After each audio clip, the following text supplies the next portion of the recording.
The night settles over Barcelona with a softness that belongs not to haste, but to rest. The Mediterranean air carries a mild scent of salt, mingled with the memory of sun-warmed stone. The city, known by day for its rhythm of markets, music, and restless energy, becomes something else at night. Its avenues stretch without urgency, its alleys echo without interruption, and its monuments no longer call for admiration but instead seem to dissolve quietly into the darkness. Barcelona, the city of Gaudí and the sea, becomes a landscape of stillness, where repetition soothes and silence slowly takes the lead. The journey begins along the waterfront, where the Passeig Marítim extends beside the calm expanse of the Mediterranean. The waves reach the shore in unchanging cadence, each one replacing the last, each one withdrawing in the same quiet motion. The promenade, so often filled with movement in the daytime, now holds only a few scattered figures walking without destination. Lampposts mark the path in regular intervals, their glow diffused across the pavement, creating a rhythm of light that mirrors the rhythm of the sea. At a distance, the outline of boats remains fixed, unmoved, as though painted upon the horizon. Nothing disturbs the sequence of their presence.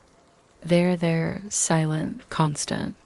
The city's maritime identity has always been central to its history. From the time of the Romans, who established Barcino as a settlement tied to trade and water, through the centuries of medieval expansion, the sea has dictated the rhythm of life. Yet at this hour, that rhythm is stripped of commerce and energy. What remains is the fundamental relationship between the city and the water, a dialogue without words, a repetition without interruption. The Mediterranean breathes slowly, and Barcelona breathes with it. Turning inward from the shore, the Gothic quarter appears, its streets narrow, uneven, and unhurried. The stones underfoot retain the memory of centuries, but now they are quiet, holding no footsteps but those of the occasional wanderer.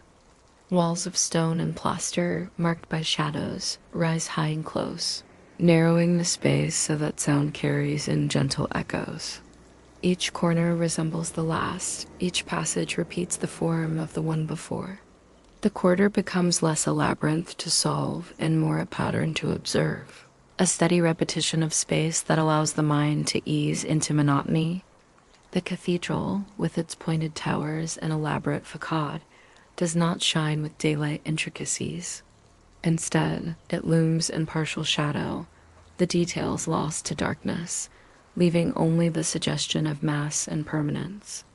The square before it is empty, its surface flattened into stillness. The fountains are inactive, the benches vacant, the lamps unblinking. What by day is a site of movement becomes by night a field of pause.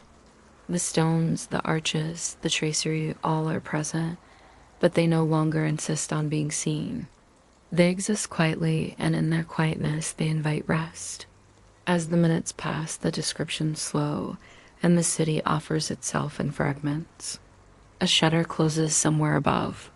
A breeze carries the scent of bread cooling in distant bakeries. The sound of a motorbike fades, then does not return. The details do not accumulate into activity. They disperse, leaving only the residue of repetition. In this dispersion lies the essence of Barcelona at night. It is not absence, but gentle persistence. The stones persist, the lamps persist, the sea persists. In their persistence, one finds calm. Beyond the Gothic quarter, the example spreads in measured order. The grid of its design, conceived in the 19th century by Ildefons Cerdà, reveals itself in lines and angles that extend evenly in every direction. The streets are broad, the buildings uniform in height, the facades disciplined in their ornament. At night, the order is magnified. The lamps align, the trees align, the balconies align. One block resembles the next, and then the next, forming a sequence of repetition that soothes rather than excites. This rational geometry, once created to house expansion and growth, now becomes a background of stillness, a cityscape designed not for drama, but for continuity. Within this order rise the works of Antoni Gaudí. The Sagrada Familia stands with its towers incomplete yet unmoving, a silhouette rather than a spectacle. The cranes, frozen at night, appear as extensions of the towers themselves, still and indefinite. The basilica, often crowded with visitors by day, is now devoid of noise. Its surfaces, carved with detail and filled with symbolic narratives, fade into shadow, leaving only the form of mass and repetition. The towers rise, one beside the other, each echoing the shape of the next. Even in incompletion, there is rhythm, and in rhythm, there is calm. Casa Batlló and La Pedrera, those modernist façades along Passeig de Gràcia, also dissolve into the night. Their curves and irregular forms, which by day evoke motion and imagination, are subdued into outlines. The balconies resemble repetitions of bone, the windows repetitions of eyes, but their vitality is softened. What remains is the sameness of structure, the quiet insistence of form repeated across the façade. The lights of the avenue fall evenly across them, reducing their individuality into part of the whole. Each building becomes not a spectacle, but a participant in the steady order of the city at rest. Barcelona's history unfolds in this rhythm of contrast. Medieval labyrinth beside rational grid, seafront beside mountain slope, Gothic stone beside modernist fantasy.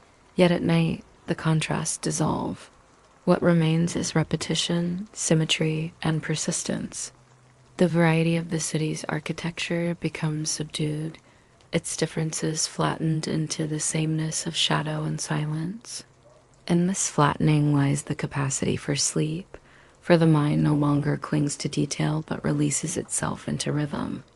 And so the first chapter of this slow journey closes with the city reduced not to noise, not to spectacle, but to patterns.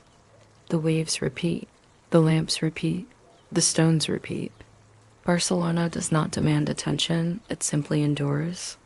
In its endurance lies calm, and in its calm lies rest. The journey continues, but always with the same promise. That repetition will quiet thought, that silence will invite sleep, that the city will remain constant until the mind releases into slumber. The Eixample district unfolds with a geometry that does not surprise, but reassures. Designed in the 19th century as an expansion to accommodate a growing city, it follows the principles of rational order. The streets intersect at right angles, forming a grid that extends evenly in all directions. Each block is shaped in octagons, a subtle modification intended to allow more air, more light, and a greater sense of openness. At night, this geometry becomes more than an urban plan. It becomes a pattern of repetition that calms.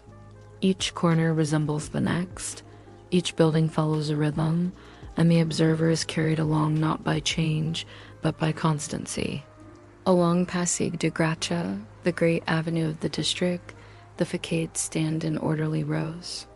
Their balconies repeat themselves floor after floor, their windows align, and their lamps cast circles of light in regular intervals.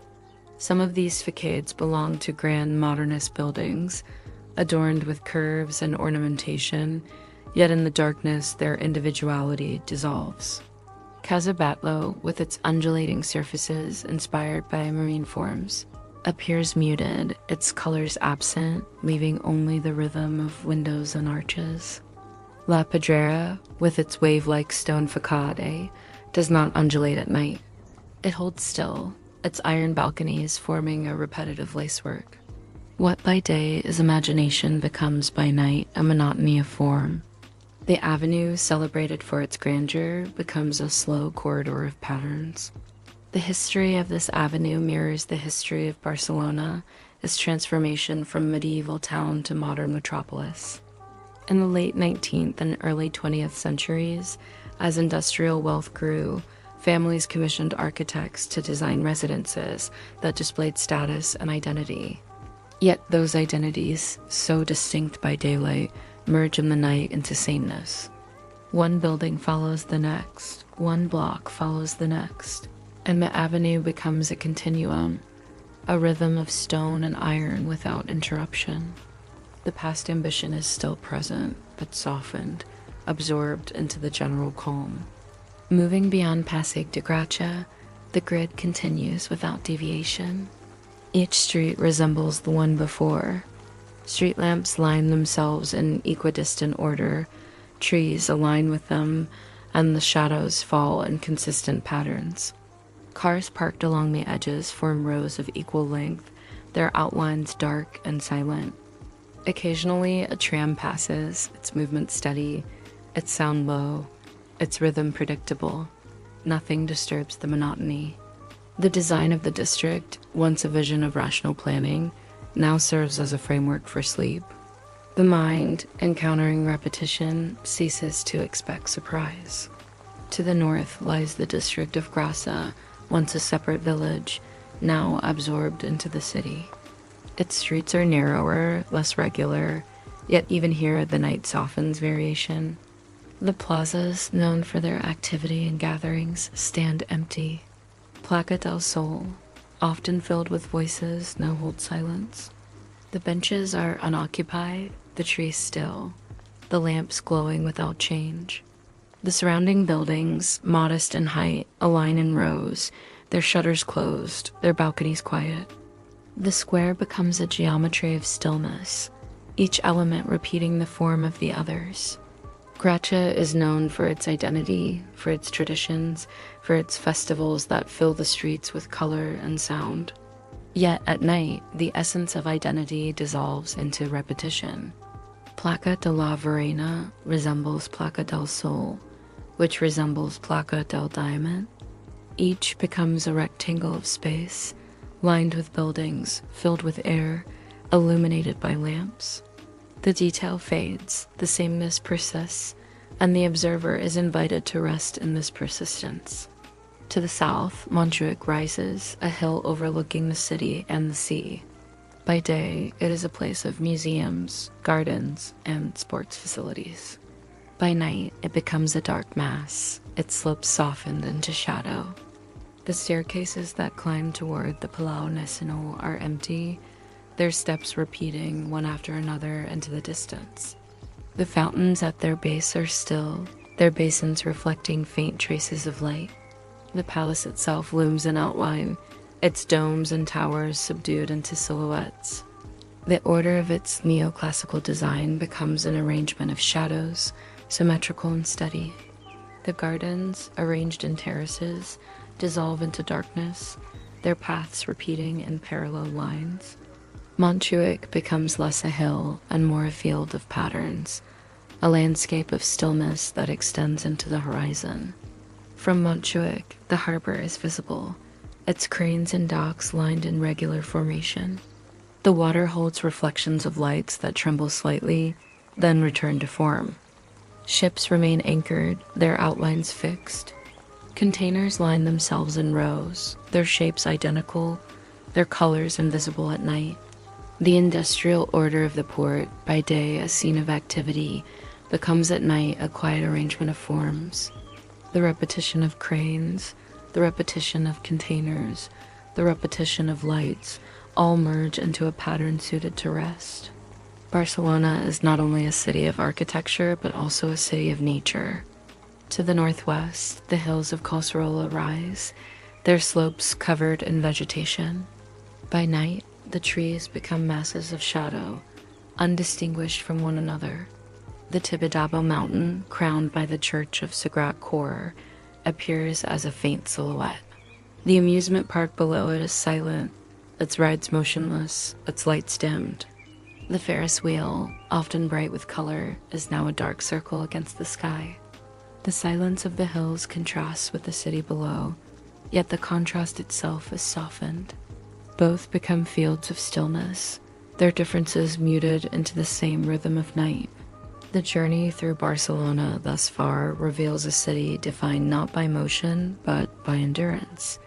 The sea endures, the grid endures. The hills endure. Architecture and landscape alike settle into patterns, into repetitions that soothe the mind. The history of ambition, creativity, and individuality remains embedded in the stones.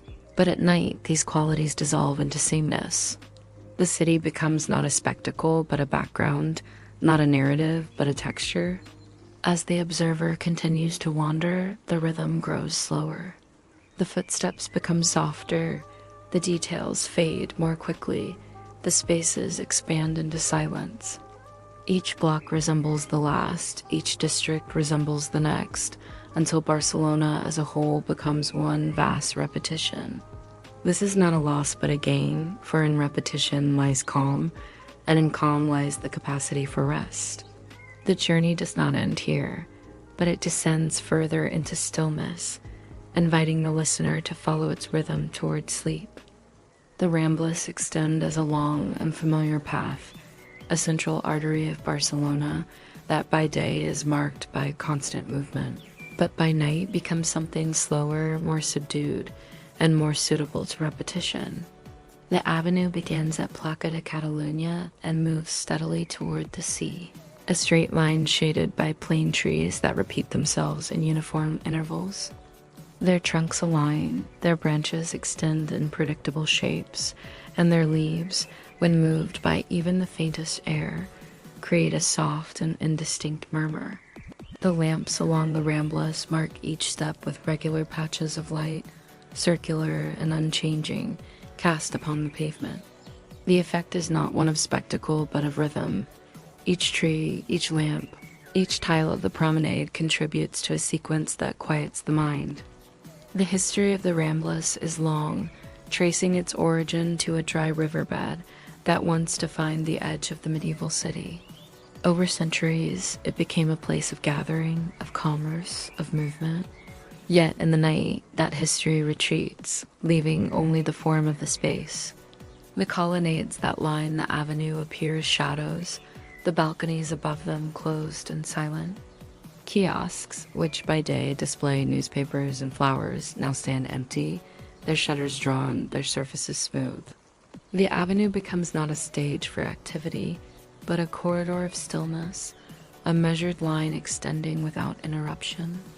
Moving slowly down the Ramblas, one encounters spaces that once defined its identity.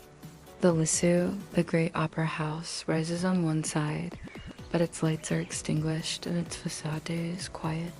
The entrance, where once carriages stopped, now rests empty, its doors closed, its windows dark. The ornate details of its design are lost to shadow, and what remains is only mass and outline. Further along, the Miro mosaic lies beneath the feet, a circle of colors embedded in the pavement. At night, those colors vanish into gray, and the mosaic becomes simply another surface, identical to the tiles around it, unnoticed, unremarkable, a repetition within the greater repetition of the avenue. The Ramblas continue toward the sea, and with each step the city slows further. The sound of the harbor approaches gradually, but the promenade itself remains constant. The statues, the fountains, the facades that border the avenue are subdued, softened into indistinct outlines. By the time the column of Columbus appears at the end, pointing outward toward the horizon, it is no longer a monument to exploration, but simply a vertical form, dark against the dim sky. The avenue ends, but its rhythm persists, carried onward by the water of the port and the quiet of the sea. To the west of the Ramblas lies the Raval, a district once defined by its density and diversity, its mixture of cultures, its contrasts of poverty and creativity. By night, its narrow streets contract further, the lamps casting narrow pools of light upon cobblestones worn by centuries. The facades are simple, their plaster worn, their balconies marked by iron railings that repeat one above the other in measured succession. Laundry lines, which by day display fabrics in color, are empty, or if they hold cloth, the cloth is subdued, colorless, silent. The repetition of balconies, shutters, and railings forms a texture that is less dramatic than monotonous, less expressive than constant. The Raval is home to institutions of culture, among them the Museu d'Art Contemporani de Barcelona. Its facade of white glass and concrete rises as a clean surface, but by night, the light that usually fills its interior is absent. The Great Wall becomes a blank face, smooth and unchanging. The plaza before it, often filled with skaters and visitors, becomes vacant, its expanse unbroken, its surface flat. The echoes of activity that define it in daylight are gone, replaced by the stillness of repetition. Paving stones laid in rows, shadows cast in steady angles. Toward the southern edge of the Raval lies the Mercat de Saint-Joseph de la Boqueria, more commonly known as La Boqueria. By day, it is one of the most vibrant markets of Europe. Its stalls filled with fruit, meat, fish, and the constant voices of sellers and buyers. But at night, the market is closed. Its iron gates are lowered, its roof is silent, and its stalls are empty. The structure that covers it, with its stained glass arch and its iron beams, appears only as a silhouette. The colors of its produce, so vivid by daylight, vanish into shadow. The market becomes not a spectacle of abundance, but a framework of repetition. Stall after stall, beam after beam, gate after gate. The smell of fruit and fish has faded, leaving only the neutral scent of stone and iron. The silence of La Boqueria is not absence, but persistence. Its form remains constant, awaiting the return of day. The Raval, like the Ramblas, carries centuries of history, but at night that history is subdued. The monasteries, the factories, the tenements, all merge into the sameness of shadow and repetition. The district no longer asserts its identity. It simply endures, each street resembling the next, each facade repeating its lines. In this monotony lies the capacity for calm. The differences that by day draw attention dissolve into sameness, and sameness invites rest. Returning to the Ramblas, the journey downward resumes. Toward the lower half of the avenue, the trees continue their alignment, the lamps continue their spacing, the tiles continue their pattern. The presence of the port grows closer, but the rhythm remains unchanged. A carriage may pass, a bicycle may roll, but these do not disrupt the constancy of the promenade. The Ramblas do not demand notice. They continue, steady and patient, until they meet the water. The port itself, when reached, holds its own repetition. The masts of boats line themselves in parallel, their ropes forming straight angles. The docks extend evenly, one resembling the next. The sound of the water repeats its cycle. Wave, pause, retreat. The reflections of lights tremble, but return. The harbor at night is not commerce, not departure, but structure, form, and rhythm.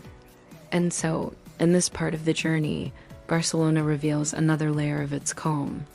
The Ramblas, the Raval, and the Boqueria, all spaces of intensity by day, surrender to repetition by night. What was once movement becomes stillness. What was once variety becomes pattern. The observer, moving through these spaces, does not encounter surprise, but constancy. In that constancy lies the quiet that leads toward sleep. The city continues, but its rhythm slows, and in that slowing it invites the listener to follow, step by step, into rest. The Gothic Quarter at night resembles a memory more than a present reality. Its streets narrow into patterns that repeat endlessly, one resembling the other, each lined with stone that has endured centuries of quiet persistence. The ground is paved with cobblestones, their surfaces irregular, yet softened by the steps of generations. Lamps are mounted on walls, casting pools of light that do not change, illuminating patches of stone that look the same from one street to the next. The repetition of texture, of shadow, of distance, forms a rhythm that is steady, uninterrupted, and slow. This district is one of the oldest parts of Barcelona, built upon the foundations of the Roman colony of Barcino. Traces of that ancient time remain, though at night they are not displayed, but rather absorbed into shadow. The Roman walls stand, their stones massive, their lines straight, their surface marked by the endurance of time. By day, one may see the detail of masonry, but at night what remains is mass and permanence. Each block of stone appears similar to the next, each tower resembles its twin, and the pattern holds without deviation. The ancient presence is not loud but constant, a background that soothes with its endurance. As the streets wind deeper, they narrow further, forming a labyrinth that by daylight seems complex, but by night becomes a repetition of forms. A street opens into a small square, which narrows again into another street, and then another square, each resembling the last. The facades are tall and close, their balconies repeating above one another with uniform ironwork. Windows are closed, shutters drawn, curtains pulled. The sequence is predictable: wall, window, balcony, lamp. The absence of variation allows the mind to drift, no longer alert to detail, but instead carried by rhythm. Placa Saint-Jaume, at the heart of the quarter, holds the weight of government. The Palau de la Generalitat and the City Hall face each other, their facades grand, but by night subdued. Their stone is flattened into uniform gray, their sculptures lost to shadow, their columns repeating in silent rows. The square itself is empty, its paving stones smooth, its lamps regular. Here, where decisions and proclamations shape the life of the city, stillness dominates. The architecture no longer speaks. It endures, its order a quiet rhythm that extends into the darkness. Nearby lies Placa del Rey, surrounded by medieval structures. The Palau Real Major, once the residence of counts and kings, rises in solemnity. The tower, the chapel, the arcades, all dissolve into shadow. What remains is the impression of enclosure, walls facing inward, surrounding a square that holds silence. The sound of footsteps would echo here, yet none pass. The space repeats its silence, its geometry consistent, its stillness absolute. The observer may linger, but the square does not change. It persists constant and patient until sleep absorbs the detail. The journey continues toward Placa Sant Felip Neri, a smaller space, intimate and enclosed. The Baroque church stands at one side, its facade simple, its windows dark. The fountain at the center is still, its basin reflecting faint light. The surrounding buildings show scars of history, yet at night those scars merge into the sameness of stone. The square feels detached from time, its silence more profound, its walls closer, its air heavier. The repetition of stone, the stillness of water, the closed windows, all contribute to an atmosphere of endurance. Nothing calls for attention, nothing interrupts the pattern. At the center of the Gothic Quarter rises the Cathedral of Barcelona, dedicated to the Holy Cross and Saint Eulalia. Its facade, elaborate with pinnacles and tracery, is by night subdued. The details dissolve into shadow, leaving only the silhouette of towers reaching upward. The doors are closed, the square before it empty. The lamps along the perimeter cast even circles of light upon the paving, which repeats in regular patterns. The cloister, hidden within, holds its garden of palms and geese, but at night even these forms merge into darkness. The cathedral no longer asserts its intricacy. It offers instead mass, order, and persistence. The square before the cathedral, Placa de la Seu, stretches wide and flat. Its steps are empty, its benches unoccupied. Tourists by day gather here in multitudes, but by night it is a field of calm. The lamps stand at intervals, their glow unchanging, their shadows steady. Each stone of the paving resembles the next, each step mirrors its neighbor. The square becomes a surface of repetition, extending outward until it meets the silence of surrounding facades. The cathedral presides, but not with dominance. Rather with patience, unmoving, silent, enduring. Walking further into the quarter, the streets continue their labyrinth, each passage leading to another, each space resembling the last. Occasionally, a door opens, a sound escapes, but the interruption is brief, absorbed quickly into the monotony. The lamps continue their rhythm, the cobblestones continue their uneven but predictable surface. The walls continue their endurance. The city narrows the mind into patterns, into constancy, into rest. Even the churches scattered throughout the district contribute to this rhythm.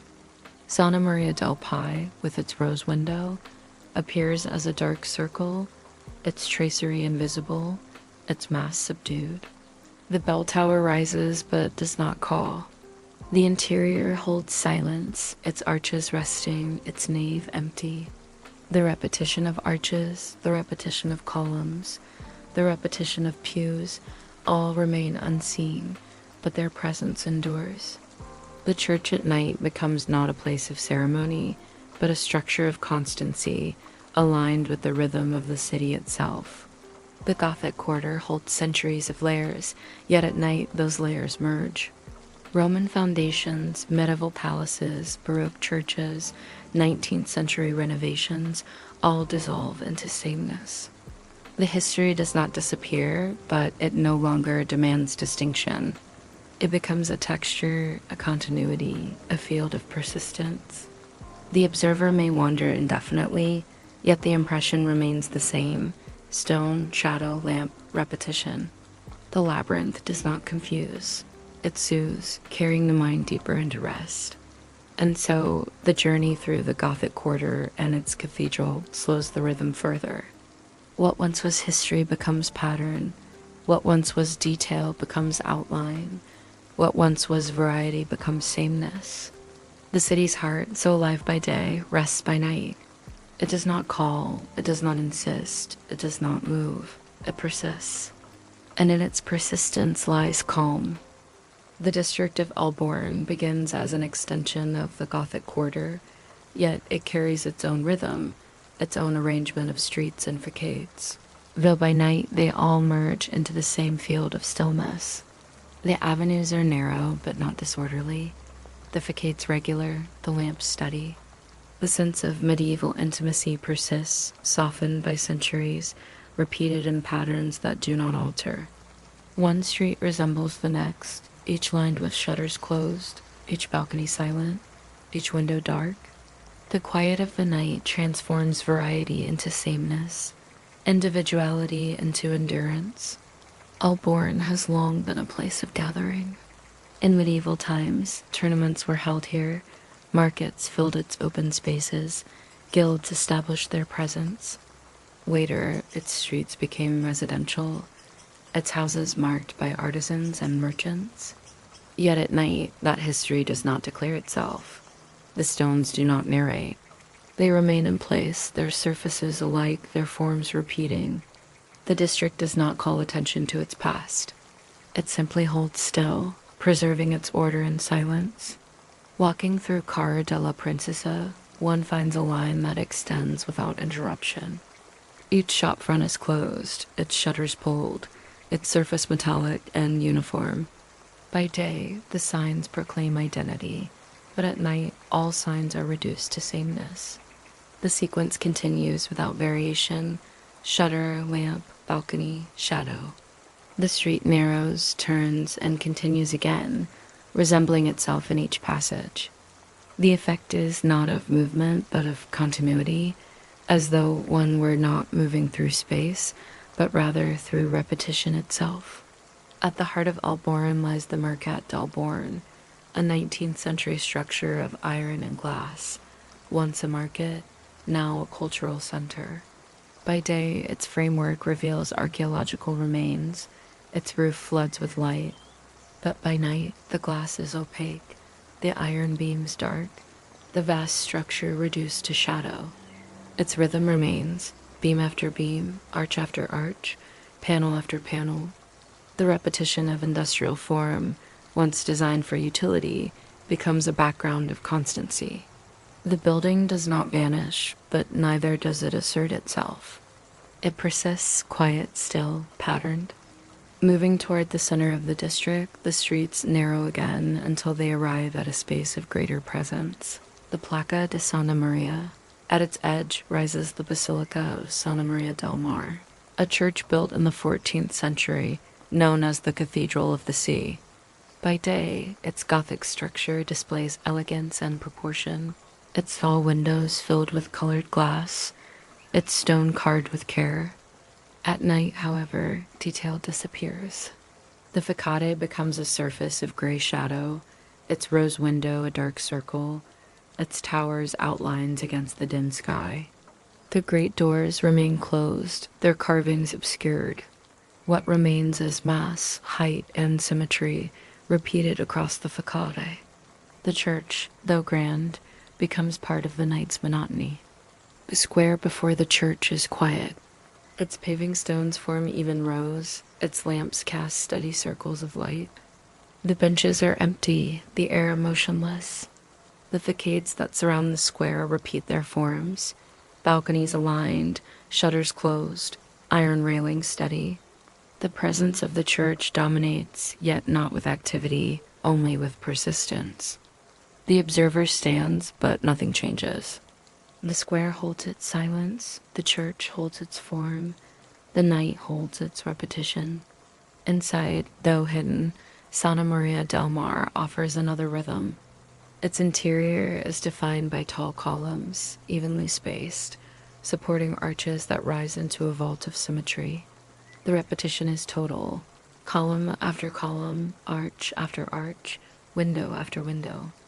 By day, the stained glass fills the space with color, but at night it is dark, the windows black, the space reduced to outline and shadow.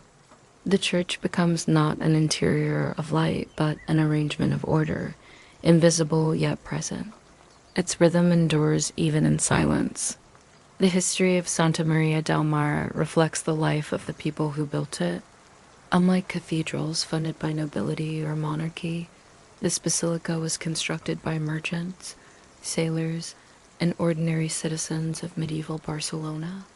They carried the stones from Montjuic Hill to the site, forming human chains to pass each block. That history remains, but at night it does not announce itself. The stones no longer speak of labor. They simply exist, joined, aligned, repeating their forms into the present. The church is not a story but a structure, not an event but a persistence. Around the church, the streets continue their narrow sequences. Carrera de Montcada, lined with medieval mansions, extends in silence. The facades, once noble, are now museums, but at night their doors are closed, their courtyards hidden, their walls merged into shadow. The repetition continues, stone after stone, arch after arch, balcony after balcony. The Palau de la Música Catalana lies not far away, but even its elaborate facade is subdued by darkness. The details of tile and sculpture dissolve into obscurity, leaving only outline and symmetry. What remains is form, steady and still, part of the city's broader monotony. Elborn is often considered a place of life, of cafes, of gatherings that extend into the night. Yet, as the hours deepen, even that activity fades.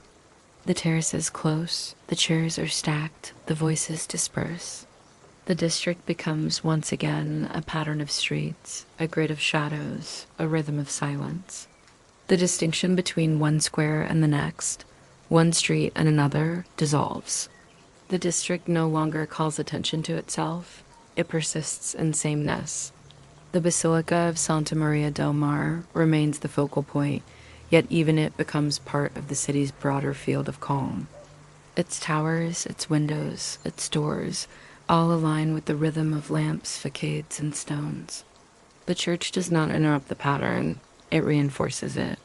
What was once a symbol of devotion and effort becomes by night a symbol of endurance, of constancy, of silence. The city does not end here, but it slows further, guiding the observer toward a deeper state of rest. And so, in Elborn and Santa Maria del Mar, the journey through Barcelona continues its descent into calm. The medieval streets repeat themselves, the iron structures of the market persist, the Gothic church endures.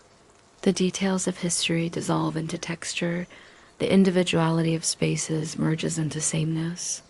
The city becomes less a destination than a rhythm, less a spectacle than a background. In this background, thought dissolves, attention drifts, and the mind approaches rest. The Parc de la Ciutadella lies to the east of the Old City, a space created in the 19th century where once stood a fortress, later transformed into gardens, promenades, and museums. By day, it is filled with movement, with families, with musicians, with groups of visitors and locals alike. By night, the park becomes another landscape entirely. The gates close or remain ajar, and the wide paths extend into silence. The lampposts mark the way with dim circles of light that repeat themselves evenly along the avenues. The fountains, still and dry in the hours without visitors, hold pools of shadow. The trees stand in rows, their branches forming dark patterns above, their trunks aligned in measured order. The park is not absence. It is persistence, a repetition of space that calms the observer. The central promenade of the park extends with symmetry, lined with benches that remain unoccupied, their forms repeating at equal intervals. Each bench resembles the one before, each lamppost mirrors the one behind, each shadow falls in a predictable angle. The sound of footsteps would echo against the gravel, but no footsteps pass. The fountains that by day splash with water are silent, their surfaces flat. Statues remain in place, their forms softened into silhouettes, no longer objects of admiration, but presences of endurance. The park, created for leisure, becomes by night a landscape of stillness. The great fountain, the Cascata Monumental, designed in the late 19th century with inspiration from Roman triumphal arches and the Trevi Fountain of Rome, rises with its elaborate sculptures. By day, water cascades from its tiers, golden chariots shine atop, and crowds gather around its steps. At night, however, the fountain is silent. The water is absent, the figures are dark outlines, the details vanish into shadow. The structure becomes mass and symmetry, columns, arches, balustrades, repeated in steady rhythm. The golden quadriga at the top is no longer brilliant. It is a shape against the sky, still, unmoving, persistent. The fountain ceases to be spectacle and becomes structure, a repetition of stone and silence. Elsewhere in the park, the buildings remain subdued. The Castel dels Tres Dragons, once a cafe, later a museum, stands with its brick towers dark and even. Its windows, regular in spacing, form a pattern across its facade. The Parliament of Catalonia, housed within the former arsenal, appears as a block of stone and symmetry, its arcades repeating, its walls silent. The details of heraldry, of coats of arms, of inscriptions are no longer visible. What remains is form, wall, window, column, shadow. Each element resembles the next. The building endures without variation. The artificial lake at the park center reflects faint lights along its surface. Boats that by day carry visitors now rest against the dock, their outlines identical, their oars stacked, their hulls dark. The water holds stillness, interrupted only by the smallest ripples. The reflections tremble, then return, repeating their forms. The lake ceases to be an attraction. It becomes a mirror, subdued and constant. Paths extend outward, leading to smaller gardens, where hedges line themselves in rows, where flower beds by night become only patterns of dark soil. The statues that dot the park stand silent, their figures simplified into outlines, their pedestals blending into the ground. The music of birds and voices that fills the park by day is gone. Only the air remains, carrying the faint smell of earth, the faint rustle of leaves, the faint rhythm of night. Leaving the park, the promenade extends northward toward the Arc de Triomphe. This monument, constructed for the 1888 Universal Exposition, rises as a reddish brick arch, adorned with sculptural decoration. By day, it is a focal point framed by palms, lined with visitors. By night, it stands solitary. Its form is monumental, yet simplified by darkness. The sculptural friezes are absorbed into shadow. The details vanish. The arch remains a structure, base, shaft, curve.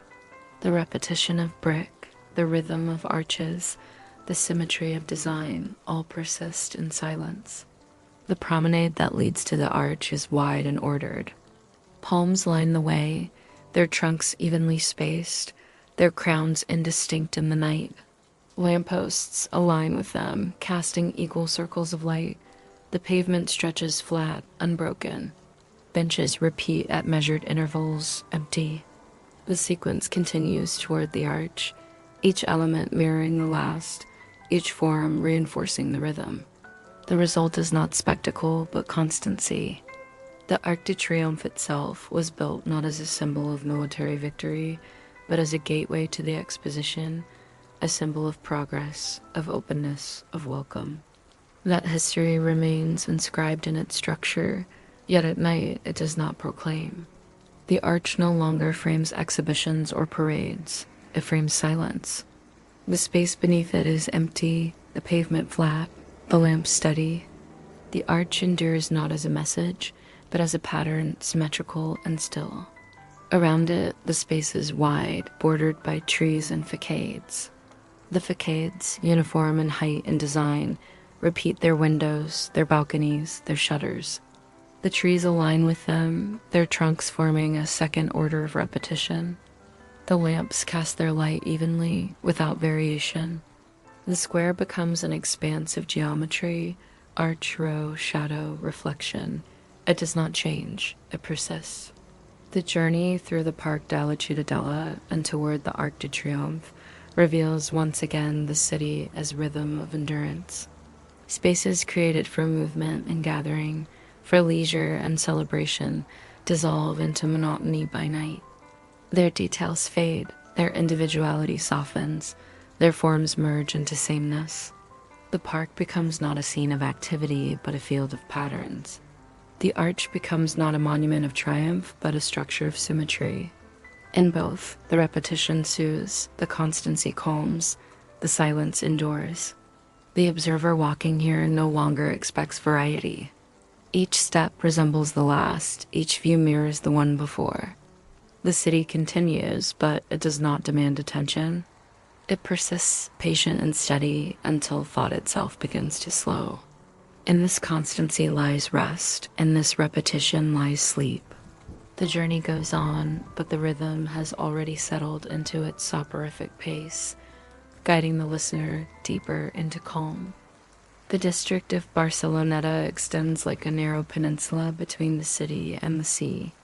Built in the 18th century to house displaced residents after the demolition of part of the Ribera neighborhood, its plan is rational, its streets aligned, its blocks rectangular. By day, this grid vibrates with life, markets, terraces, voices, and the constant movement of people toward the beach.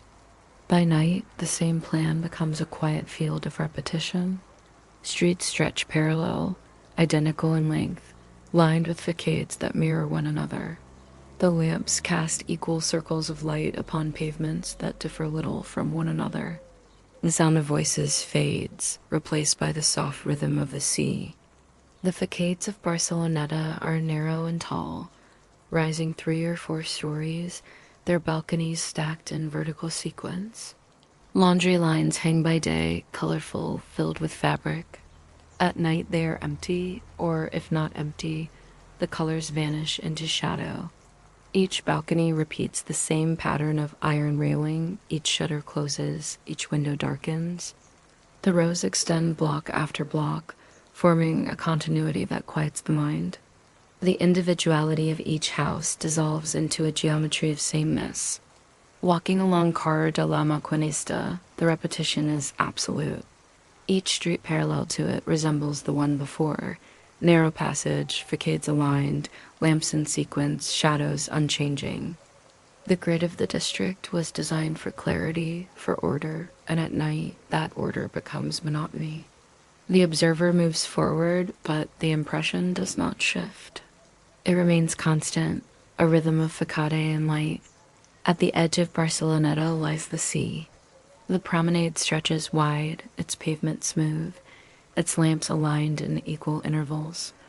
The palm trees along its edge repeat themselves, their trunks dark, their crowns indistinct. The benches, evenly placed, remain unoccupied. The sea beyond is steady. Waves arrive at the shore, pause, and retreat, repeating their cycle without interruption. The sound is constant, neither loud nor soft, but unending. Each wave resembles the one before and the one after. The rhythm continues, inviting the listener into rest. The beach, by day filled with umbrellas and bodies, is by night a wide expanse of sand. The footprints vanish, the surface is smooth. The lamps along the promenade cast faint light across the sand, but the sea absorbs it. The horizon dissolves into darkness. The sound of the waves dominates, layered with the faint rustle of wind. The repetition is total. Water, pause, retreat. Water, pause, retreat. The mind, listening, follows the rhythm, slowing to its pace. Farther along, the sculpture known as Pex, a great golden fish designed by Frank Gehry, lies beside the sea. By day it gleams, its metallic scales catching the sunlight. By night, its surface darkens, reflecting only faint glimmers from the lamps. The form persists, a curve of metal repeating its pattern of mesh. It does not shine, it endures. Its rhythm is not brilliance, but constancy. Nearby, the towers of the Port Olympic rise, their glass surfaces reflecting light. Yet at night, they do not dazzle.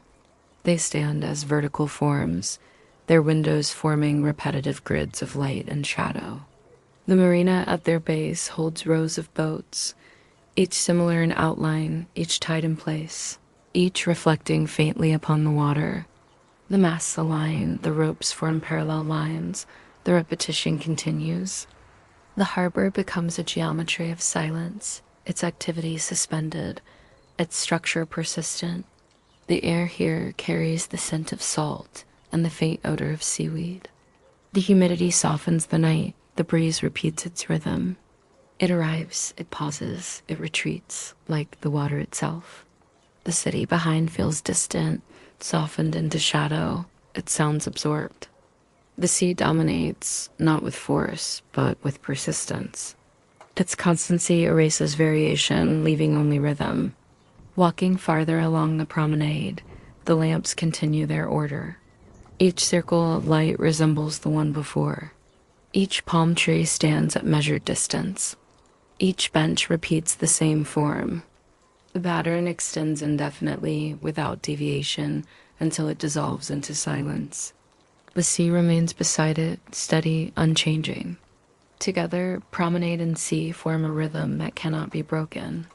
The Barceloneta is a neighborhood defined by history, by fishermen, by sailors, by the presence of the port. Yet at night, those histories dissolve. The nets are stored, the boats are moored, the voices are absent. What remains is not the narrative of labor, but the persistence of form. Street after street, wave after wave, lamp after lamp. The observer walks, but the impression remains constant. It does not vary. It continues. At the edge of the district, where the sand meets the sea, the horizon disappears. The line between water and sky cannot be seen. Only darkness remains, textured by repetition, the whisper of waves, the rustle of wind, the steady pulse of night. The city ends here, not in spectacle, but in silence. The sea absorbs detail, absorbs difference, absorbs thought. The mind slows, carried by the rhythm of water. The Barceloneta and its sea reveal another layer of Barcelona's calm. Streets aligned, facades repeating, balconies stacked, lamps in sequence, waves repeating, winds repeating, lights reflecting. Nothing interrupts the monotony, nothing demands attention. The district and the sea endure together, steady, patient, constant. In their endurance lies the essence of night, not silence alone, but repetition that guides the listener into rest. The journey through Barcelona continues, but already the rhythm has deepened. The Gothic Quarter offered patterns of stone. Elborn offered the endurance of medieval structures, the Ciutadella offered symmetry, and now the Barceloneta offers the infinite repetition of sea and sand. The city does not seek to impress, it seeks only to persist. And in that persistence, sleep begins to arrive. Montjuic rises to the southwest of the city, a hill that by day is filled with gardens, museums, sports arenas, and paths leading to views of the sea and the urban expanse. By night, the hill becomes a mass of shadow, its outline softened against the horizon. The slopes, covered with vegetation, merge into a uniform surface of darkness. Trees align in clusters, their trunks vertical, their crowns indistinct, their repetition forming a texture that continues without interruption.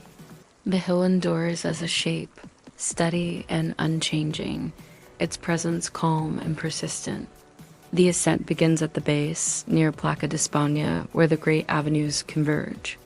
By day, this square is filled with movement, with traffic circling, with visitors approaching. By night, the fountains are silent, their basins dry, their surfaces flat. The Venetian towers, tall and symmetrical, rise at the entrance of the avenue that leads upward. Their forms mirror each other exactly, brick against stone, vertical against horizontal. Lamps line the avenue beyond, casting pools of light that repeat in equal intervals. The climb begins not with spectacle, but with order. Each tower resembles the other, each lamp mirrors the one before. The sequence is steady, and the mind follows it without resistance. The avenue ascends, bordered by wide steps and terraces. The steps extend in long lines, stone repeating stone, edge following edge. The terraces form platforms, each one resembling the next, their balustrades aligned, their statues standing silent. The fountains that descend the slope are inactive, their cascades absent, their basins reflecting faint glimmers of light. By day, water falls in rhythm, crowds gather, sound fills the air. By night, there is only stillness. The fountains are forms without motion, repetition without variation, constancy without change. Midway up the slope, the lamps continue their alignment. Their circles of light fall upon paving stones arranged in order, their edges forming predictable patterns. The statues, sculpted in classical style, stand evenly on their pedestals. Their gestures, frozen, repeat the theme of stillness. One figure resembles the next, one shadow mirrors the other. The repetition continues, drawing the observer upward not through excitement, but through constancy. At the summit of the avenue rises the Palau Nacional, built in 1929 for the International Exposition, today housing the National Art Museum of Catalonia. By day, it dominates with its domes, towers, and broad staircases. By night, it becomes a silhouette. The domes rise against the sky, their outlines symmetrical, their details obscured. The towers stand at the corners, their forms repeated, their shadows steady. The central facade stretches wide, its arches aligned, its columns regular. The building does not shine, it endures. Its grandeur becomes geometry, its individuality becomes symmetry, its presence becomes persistence. The square before the palace, wide and flat, extends as an expanse of paving stones. Each stone resembles the next, each row aligns, each surface reflects faint traces of light. The steps leading upward form long, even lines, each step identical to the one before. The repetition of surface and edge soothes, carrying the mind into rhythm. The palace presides, but without insistence. It does not call attention, it waits, silent and steady. Around the palace, gardens extend, arranged in terraces. Paths run parallel, lined with hedges trimmed in order, their forms repeating without deviation. Trees are planted in symmetry, benches aligned at intervals. The fountains remain dry, their basins dark, their statues frozen. Each element resembles the next, forming patterns of monotony. The gardens do not invite exploration. They invite persistence. Walking here is not discovery, but repetition, hedge after hedge, lamp after lamp, shadow after shadow. Beyond the palace, Montjuic continues with other structures. The Olympic Stadium stands, its facade marked by arches and columns. By night, the details vanish, leaving only rhythm. Arch, column, arch, column. The towers of the communications mast, designed by Santiago Calatrava, rise as a white silhouette, its curve elegant yet simplified by darkness. It becomes not innovation but outline, not spectacle but persistence. The form repeats itself as shadow against shadow, constant in its presence. Further along, the gardens of Joan Moreau and the various pavilions rest in silence. Their forms, modern and abstract, are subdued by night. The sculptures designed for contemplation become dark masses. The pathways align in order, their edges straight, their lamps spaced evenly. The repetition continues, the rhythm persists. Montjuic becomes not a hill of variety, but a field of sameness, each part resembling the next, each structure enduring without interruption. From the slopes, the city below is visible. Its lights stretch outward in ordered lines, streets intersecting at right angles, avenues forming grids.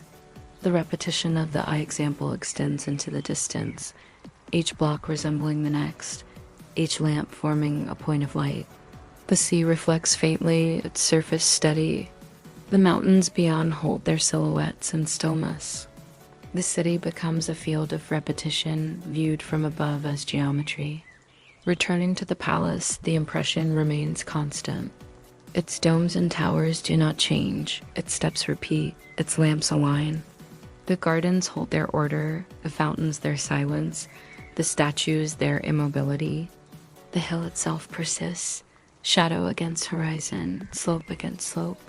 Montjuic does not seek variety, it offers constancy. It endures, and in its endurance it soothes. The journey through Montjuic is not one of discovery, but one of rhythm. Steps repeat, terraces align, domes mirror domes. The palace presides, but without voice. The gardens extend, but without change. The hill remains, but without movement. The observer follows, step by step, into constancy, into sameness, into rest. The city continues below, the sea continues beyond, but Montjuic remains above, patient, silent, steady. And so the ascent and the descent merge into the same impression: repetition, symmetry, persistence. Montjuic by night is not a spectacle, but a background. It does not dazzle. It does not surprise. It endures. And in its endurance lies calm. The journey continues, but the rhythm slows further, guiding the listener into the deeper pace of sleep. The eye example extends outward in measured order, a district planned with precision, designed to impose regularity upon a growing city. Its grid stretches evenly, streets intersecting at right angles, blocks shaped in octagons, corners trimmed for light and air. By day, this geometry is filled with traffic, with movement, with life. By night, the same geometry remains, but softened, subdued, quiet. The lamps align along each avenue, casting circles of light that repeat endlessly. Each block resembles the next. Each intersection mirrors the one before. The repetition forms a rhythm without variation, a field of sameness that soothes rather than excites. At the center of this order rises the Sagrada Família, Antoni Gaudi's unfinished basilica, a structure begun in the 19th century and still incomplete. By day, its surfaces are covered in detail, its towers filled with carvings, its facades crowded with scenes of devotion and nature. By night, detail disappears. The basilica becomes mass and silhouette. The towers rise against the sky, dark shapes punctuated by faint light. The cranes above them, so often signs of construction, stand still, absorbed into the form of the towers themselves. What remains is not narrative, but rhythm. Tower beside tower, window beside window, arch beside arch. The structure persists, constant and unchanging. Approaching the Nativity Facade A, one of Gaudi's earliest designs, the carved surfaces dissolve into shadow. Figures of stone are invisible, their gestures lost to darkness. The arches remain, but as outlines. The spires rise, but as silhouettes. Each tower resembles the next. Each window repeats the form of the one beside it. The facade ceases to be a story. It becomes a pattern. By night, it is not devotion, but endurance. On the opposite side, the Passion facade, stark and angular, also fades. The sculptures of anguish are obscured, the sharp lines softened. What remains is a geometry of shadow, column after column, arch after arch, line after line. The facade no longer declares intensity, it offers constancy. It endures without change, its message absorbed into silence. The central nave of the basilica, though hidden from the outside, also holds repetition. By day, the columns rise like trees, branching into vaults of light and color. By night, when the doors are closed, the space rests in darkness. The columns remain, unseen yet present, repeating their forms, supporting arches that extend into rhythm. The basilica becomes not a place of color, but a structure of constancy, patient and unmoving. Around the basilica, the eye example unfolds in its uniform plan. Streets radiate outward, each one resembling the other. The facades that border them follow similar designs, 6 or 7 stories high, balconies aligned, shutters closed, iron railings repeating. Shops that by day open onto the pavement are closed, their shutters pulled, their surfaces flat. The rhythm is steady, balcony after balcony, window after window, lamp after lamp. The district, designed for clarity, becomes monotony. The observer moves, but the impression does not shift. Plaza de la Sagrada Familia, the open space before the basilica, extends as a flat surface of paving stones. Its lamps align, its benches repeat, its trees stand evenly spaced. By day, it is filled with visitors, but by night is empty, subdued. The basilica rises above, its towers unmoving, its mass persistent. The square becomes not a place of activity, but a field of repetition. Lamp, bench, tree, stone. Nothing interrupts the order. The scene remains constant, offering calm. Moving farther outward, the avenues continue. Carrer de Provença, Carrer de Mallorca, Carrer de Marina. Each resembles the other, each extends in straight line, each bordered by facades that mirror one another.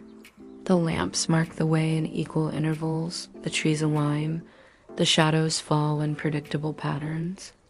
The repetition continues without deviation. The eye example becomes not a district of variety, but a landscape of geometry, designed for rationality, transformed into monotony.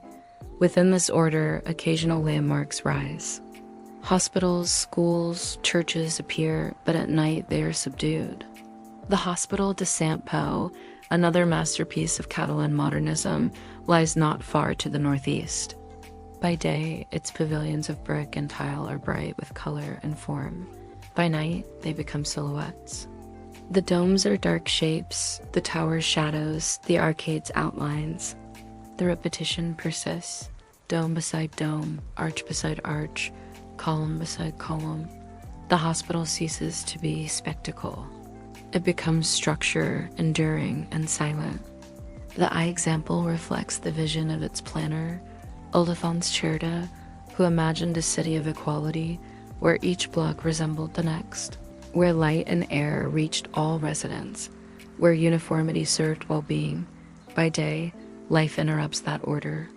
By night, the order prevails. Each block mirrors the next, each avenue aligns, each lamppost repeats. The city becomes not variety, but pattern. The observer, wandering, encounters no surprises, only constancy. The effect is not excitement, but calm. Returning to the basilica, the impression remains the same. The towers rise without change, their forms persistent, their cranes motionless. The facades, hidden in shadow, dissolve into outline. The square remains flat, the lamps steady, the benches unoccupied. The Sagrada Familia does not insist on attention. It endures, constant, patient, silent. Its construction may last centuries, its completion uncertain, but its presence remains uninterrupted. It becomes not a monument of ambition, but a monument of persistence. The Eixample, in its geometry, reinforces that persistence. Its streets extend evenly, its blocks align, its facades repeat. The district is not a story but a structure, not a narrative but a rhythm. The basilica rises within it, monumental yet subdued, part of the same rhythm, part of the same constancy. Together they form a field of repetition, steady, slow, soporific. And so the journey through the Sagrada Familia and the Eixample at night slows further. Detail dissolves into outline, variety merges into sameness, activity fades into silence. The city becomes not a spectacle but a background, not a destination but a rhythm. In that rhythm lies rest. The listener, carried by constancy, drifts further toward sleep. The Passeig de Gràcia extends as one of the grand avenues of Barcelona, wide, ordered, and lined with facades that speak of wealth and ambition. By day, it is filled with cars, trams, and people, its sidewalks broad and busy, its shops bright with light and color. By night, the avenue becomes something slower, something more subdued. Its breadth remains, but its energy dissolves. The lamps cast steady pools of light at regular intervals, forming a rhythm across the pavement. The trees align along the sidewalks, their trunks dark, their crowns indistinct. Each lamppost resembles the next, each tree mirrors the one before. The avenue becomes a corridor of constancy. The facades along Passeig de Gràcia rise in sequence. Many are modernist, designed in the late 19th and early 20th centuries by architects whose creativity marked the city, yet at night detail is obscured. Balconies align in rows, iron railings form repeated patterns, windows are closed and dark. The individuality of each building dissolves into sameness, their forms aligned by height, by proportion, by rhythm. The avenue ceases to be spectacle. It becomes structure. Among these facades stands Casa Batlló, Antoni Gaudi's interpretation of form and color. By day, its surface undulates, its windows shimmer with glass, its roof curves like the back of a dragon. By night, the undulations soften into shadow. The colors vanish, the glass darkens, the roof becomes outline. The facade repeats its windows, each balcony resembling the next, each column supporting the same rhythm. What was once fantasy becomes monotony. Casa Batlló persists, but as part of the avenue's broader constancy, not as an exception. Farther along, La Pedrera, also known as Casa Batlló, rises with its stone facade of waves and curves. By day, the movement of its surfaces is clear. Balconies twist in iron, shadows shift with the sun. By night, the facade becomes flat. The stone undulations lose depth. The balconies repeat their iron forms in shadow. Each floor resembles the next. Each curve aligns with the one above. The building becomes not motion, but pattern. Its grandeur dissolves into rhythm, steady and soporific. Other modernist facades line the avenue, works of architects like Dominic I. Montaner and Puig I. Catafalque. Their ornamentation by day is elaborate, filled with sculpture, with tile, with detail. By night, the ornament fades, the surfaces flatten, a repetition of windows and balconies dominates. One facade resembles another, one ornament mirrors the next. The avenue ceases to be a gallery, it becomes a sequence. Passeig de Gràcia is also marked by its paving stones, designed with hexagonal patterns by Gaudí himself. By day, their motifs of shells and marine forms are visible. By night, They are surfaces of stone, aligned and identical. Each hexagon repeats the shape of the others, forming a carpet of geometry that extends without interruption. The pavement becomes not decoration, but rhythm, a texture beneath the steps, steady and monotonous. The avenue's lamps, designed in ornate forms, stand evenly along its length. By day, their ironwork is visible, but by night only their light remains, cast in equal circles upon the ground. Each lamp resembles the next, each shadow falls in the same way, each pool of light mirrors its neighbor. The repetition is total, the rhythm uninterrupted. Passeig de Gràcia is also a place of commerce, with shops of luxury brands filling its ground floors. By day, their windows display goods, their lights shine. By night, the shutters close, the windows darken, the signs extinguish. What remains is uniformity. Glass turned black, metal shutters lowered, surfaces smooth. Each storefront resembles the next. Each entrance repeats the same form. The luxury dissolves into sameness, the individuality into persistence. The avenue was once the connection between Barcelona and the independent village of Gràcia. As the city expanded, it became a boulevard of prestige, where families commissioned residences from the finest architects. That history remains in the facades, yet by night, history is subdued. The ambition, the creativity, the competition between architects all dissolve into outline. The buildings endure, but as part of the rhythm of the avenue, not as singularities. Moving along, the intersection with other avenues forms wide spaces, but their impression is constant. The lamps align, the paving repeats, the facades mirror one another.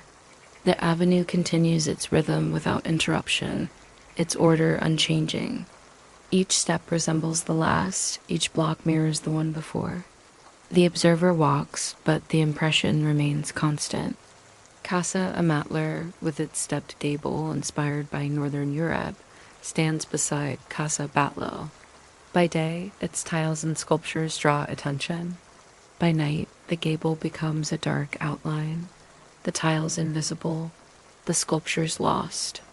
Its windows align, its balconies repeat, its façade merges with the rhythm of the others. The individuality is softened, the sameness persists. Casa Leo Morera, another modernist landmark, also loses its detail. The floral motifs, the stained glass, the carved stone vanish into shadow. The façade remains, but as repetition of windows and balconies, as order of forms. The building becomes not unique, but part of the rhythm. And so Passeig de Gràcia, which by day dazzles with creativity and luxury, becomes by night a corridor of repetition. The lamps align, the paving stones repeat, the facades merge into symmetry. The great modernist buildings, Casa Batlló, La Pedrera, Casa Batlló, Casa Leo Morera, all dissolve into sameness.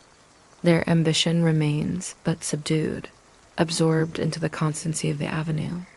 The avenue continues toward Plaza de Catalunya, wide and flat. The square itself, often filled with movement, becomes empty. Its fountains are silent, its pigeons absent, its paving stones forming even patterns.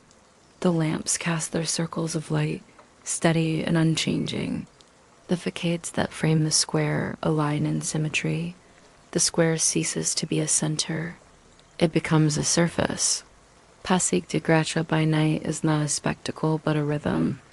Its facades repeat, its lamps align, its paving stones persist.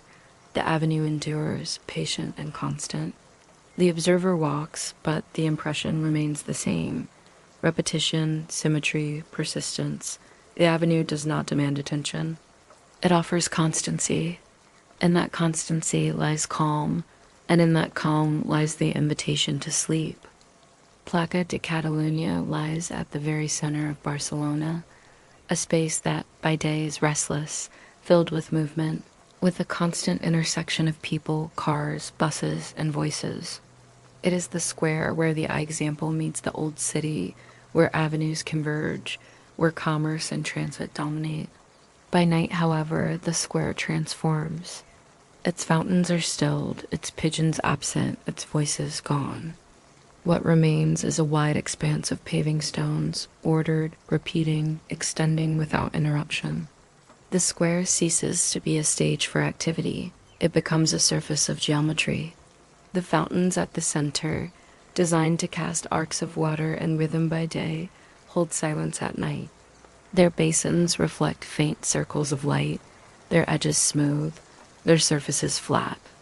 Around them, statues stand on pedestals, their figures darkened into outlines. Each statue resembles the next in its immobility. Each pedestal repeats the form of the others. The rhythm is steady, the impression constant. The square becomes not a spectacle, but a pattern of forms enduring without change. Around the perimeter, the facades of buildings align in order. Banks, hotels, and department stores by day proclaim their identities with signs, with lights, with open entrances. By night, their doors are closed, their windows dark, their signs extinguished. The facades rise in symmetry, their windows repeating in rows, their balconies aligned.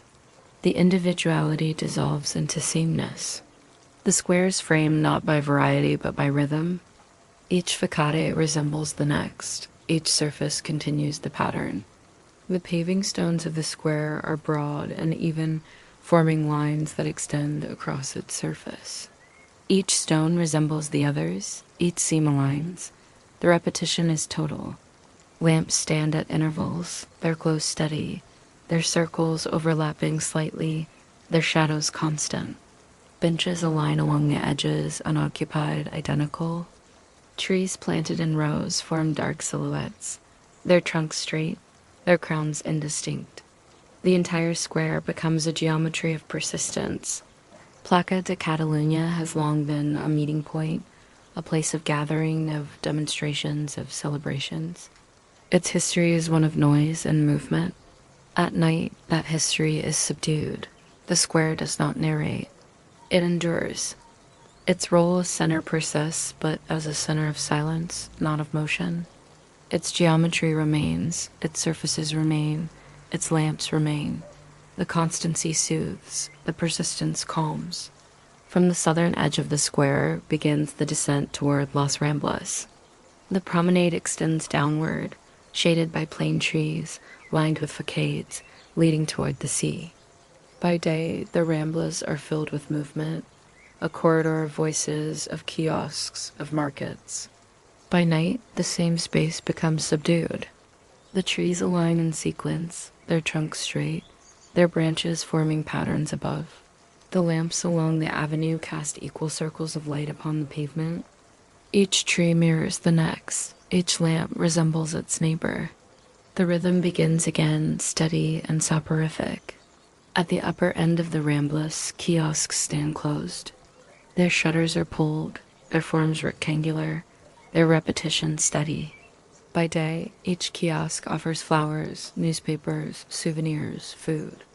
By night, all are the same: shutter, surface, shadow. The avenue ceases to be commerce, it becomes constancy. The repetition of kiosks mirrors the repetition of lamps, the repetition of trees. The observer descends into sameness. The facades along the Ramblas, tall and narrow, rise with balconies aligned. Iron railings repeat their forms, windows close, shutters draw down. Each floor resembles the one above, each building mirrors the next. By day, the facades are filled with signs, with lights, with voices. By night, they are reduced to pattern. The details fade. The rhythm remains. At intervals, small squares open to the sides of the Ramblas. Plaza de la Vila de Madrid, Plaza Real, Plaza del Teatre, all spaces that by day are filled with gatherings, but by night are subdued. Each square holds paving stones arranged in order, lamps placed at intervals, facades aligned. The fountains are silent, the benches empty, the trees steady. Each square resembles the next, each impression mirrors the other. The descent continues, unbroken by variation. The sound of the city fades as the observer moves downward. Cars pass at intervals, but their rhythm is predictable. A bicycle may cross, its chain steady, its wheels constant. Voices are rare, and when they appear, they vanish quickly. What dominates is not sound, but silence. What persists is not detail, but rhythm. The Ramblas are also known for their mosaic by Joan Miró, placed in the pavement near the Liceu. By day, its colors, red, blue, yellow, catch the eye. By night, they dissolve into the same surface as the tiles around them. The mosaic becomes not exception, but continuation, part of the rhythm, absorbed into the sameness of stone. The descent continues toward the Liceu Opera House. Its facade, by day a monument of culture, is at night subdued. The lamps at its entrance cast even circles of light. The doors are closed, the windows dark. The colonnades align in symmetry, their forms repeating. The building ceases to be theater, it becomes structure. The rhythm persists, the constancy continues. From Plaça de Catalunya to the Liceu, the impression remains steady. The square is a field of geometry, the avenue a corridor of repetition. Each element resembles the next, each surface continues the rhythm.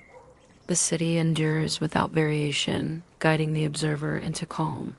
The descent toward the sea will continue, but already the rhythm has deepened. The square at the top and the avenue below merge into sameness, into constancy, into silence. Barcelona does not dazzle at night, it persists. And in its persistence lies the essence of sleep. The Raval lies to the west of Las Ramblas, a district that by day is dense, noisy, filled with people, markets, shops, and layers of history. By night, the density remains, but the noise dissolves. The streets are narrow, often irregular, yet they repeat in sequence, one street leading to another, one alley resembling the next. Lamps hang from walls or rise from iron posts, their glow forming circles of light that repeat along the pavement. The facades, worn by time, align in rows, their shutters closed, their balconies silent. The variety of the district fades into pattern. The origins of the Raval are medieval. Once outside the city walls, it grew with convents, monasteries, and later with factories and tenements. It became a place of workers, of immigrants, of diversity. That history remains inscribed in its stones, yet at night the history is subdued. The monasteries stand as dark outlines, their cloisters silent. The factories, long abandoned, persist as facades of brick and stone. The tenements rise in repetition, balcony above balcony, window above window. The district endures not as story, but as rhythm. Along Carrer de l'Hospital, the sequence continues. The street is narrow, the facades tall, the lamps aligned. Shops that by day are filled with goods are closed, their shutters metallic and smooth.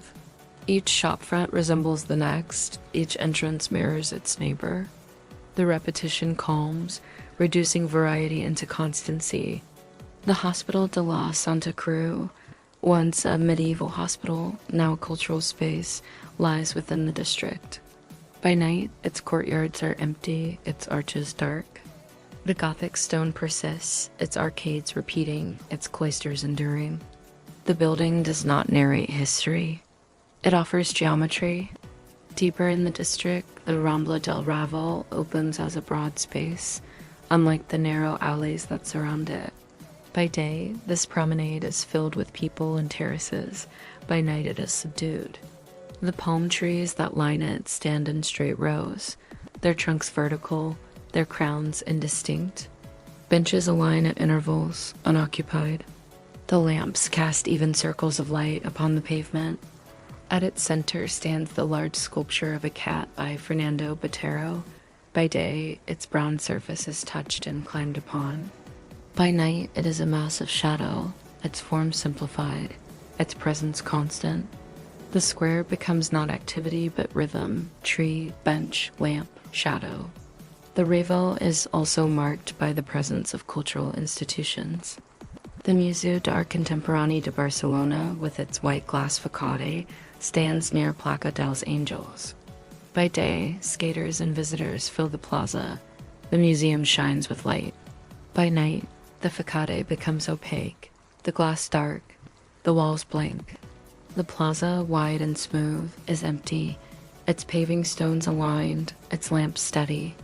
The museum ceases to be exhibition, it becomes structure. Its walls endure without change. Its silence mirrors the silence of the district. Nearby, the Centre de Cultura Contemporània de Barcelona also rests. Its facades of glass and stone, modern and historical, merge into shadow. The courtyard holds silence, the lamps cast steady light. The repetition of surfaces, of windows, of lines dominates. Culture becomes background, history becomes texture, the impression becomes monotony. The Raval is a district of contrasts, of poverty and wealth, of immigrants and locals, of noise and quiet. Yet at night, those contrasts soften. The streets merge into sameness, the facades into repetition, the lamps into rhythm. The differences dissolve, the constancy endures. The district becomes not a story of conflict, but a field of persistence. Moving through Carrer de Joaquim Costa, the impression remains. Bars and cafes are closed, their signs dark. Graffiti covers shutters, but in the dim light, the colors vanish, leaving only texture. The facades rise, balconies repeat, lamps align. The variety of the day is absorbed into the constancy of the night. The observer walks, but the impression does not change. The churches of the Raval also rest. San Agustí, large and baroque, stands with its facade in shadow, its doors closed, its windows dark.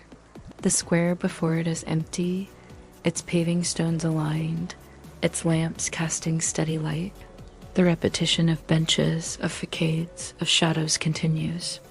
The church ceases to be devotion, it becomes structure. Its persistence is soothing, its constancy calming. The district has long been known for its markets. The Mercat de Sant Antoni, recently renovated, lies on its edge. By day, its iron framework shelters stalls of food, books, and clothes. By night, its shutters are down, its glass opaque, its structure silent. The repetition of iron beams forms a rhythm, arch after arch, support after support. The market ceases to be abundance. It becomes endurance. Its geometry calms, its silence soothes. The Raval at night does not erase its identity, but it softens it. The voices are gone, the activity suspended, the contrasts muted. What remains is structure. Alley after alley, facade after facade, lamp after lamp. The district persists not as variety, but as repetition. Its density becomes a rhythm, its irregularity a texture, its contrast a monotony. And so the observer wanders through the Raval without surprise. Each street resembles the next, each square mirrors the other, each facade repeats its form. The district endures, patient, constant, steady. In its endurance lies calm, and in its calm lies the possibility of sleep. The Raval, often described as restless, becomes restful. Its history, its contrasts, its identities dissolve into constancy. It ceases to demand attention. It offers repetition. And repetition, steady and unbroken, carries the listener deeper into rest. At the base of Montjuic, pressed between the hill and the Avinguda del Peral, lies the neighborhood of Pobl Sec. By day, it is a district of cafes, theaters, taverns, and everyday rhythm. Its streets, many of them narrow, are lined with facades modest in height, with balconies that hold laundry, with shutters painted in faded tones. At night, the district softens. Its sounds diminish, its colors dissolve, its energy fades. What remains is a quiet grid of streets, each resembling the next, each persisting in silence. The main axis, Carrer de Blai, is known by day and evening for its terraces, for the movement of people seeking food, conversation, and company. By night, when the shutters are closed and the chairs are stacked, the street is subdued. Its paving stones extend evenly. Its lamps cast circles of light at measured intervals. Each table is folded, each chair aligned, each sign extinguished. The repetition is complete. The street ceases to be gathering. It becomes geometry. The facades that line Carré de Blaye are simple, 4 or 5 stories high, balconies stacked vertically. Each railing resembles the next. Each shutter mirrors its neighbor. The individuality of each dwelling is absorbed into the pattern of the whole. A row of facades becomes a texture of iron and plaster, of closed windows and steady shadows. The variety of voices that fills the street by day is absent, leaving only constancy. To the north, Carré de Roser, Carré de Salva, Carré de Margaret, each street parallels the other, each one narrow, each one aligned with modest facades. The lamps extend in equal distances, their glow steady, their circles of light overlapping slightly. Each street resembles the others, each impression mirrors the one before. The district becomes not a sequence of places, but a repetition of forms. Pobl Sec developed in the 19th century as an area for workers, built quickly, without monumental ambition. Its identity is modest, functional, simple. At night, that modesty is amplified. The facades do not shine. They endure. The streets do not display, they persist. The district does not proclaim history, it holds silence. In its simplicity lies rhythm, in its persistence lies calm. Along Avinguda del Parallel, once the Avenue of Theaters, the story is similar. By day, lights announce shows, facades carry signs, crowds move toward entrances. By night, the theaters are closed, their doors dark, their marquees unlit. The facades stand in sequence, windows repeating, lamps aligned. The avenue ceases to be entertainment. It becomes constancy. Pobl Sec is also marked by small squares, intimate spaces formed at intersections of streets. Placa del Sortador, Placa de las Navas, Placa de Santa Madrona, each is modest, each is functional, each by night is subdued. Benches stand in order, trees align in rows, lamps cast their light in steady circles. The paving stones are even, the facades around them rise in symmetry. Each square resembles the next, each impression mirrors the other. The repetition soothes, the sameness calms. Toward the edge of the neighborhood, where it meets the slopes of Montjuic, the streets rise gently. They narrow, they climb, they curve slightly, but their impression remains steady. Houses line them, facades repeating, balconies aligned, shutters closed. The hill above forms a dark mass, constant and patient. The streets below persist in their rhythm. Lamp, facade, shadow, silence.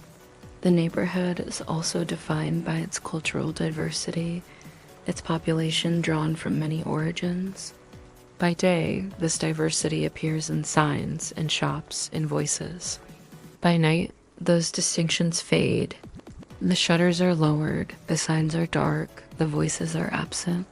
The facades are uniform, the lamps aligned, the streets constant. The differences dissolve into sameness.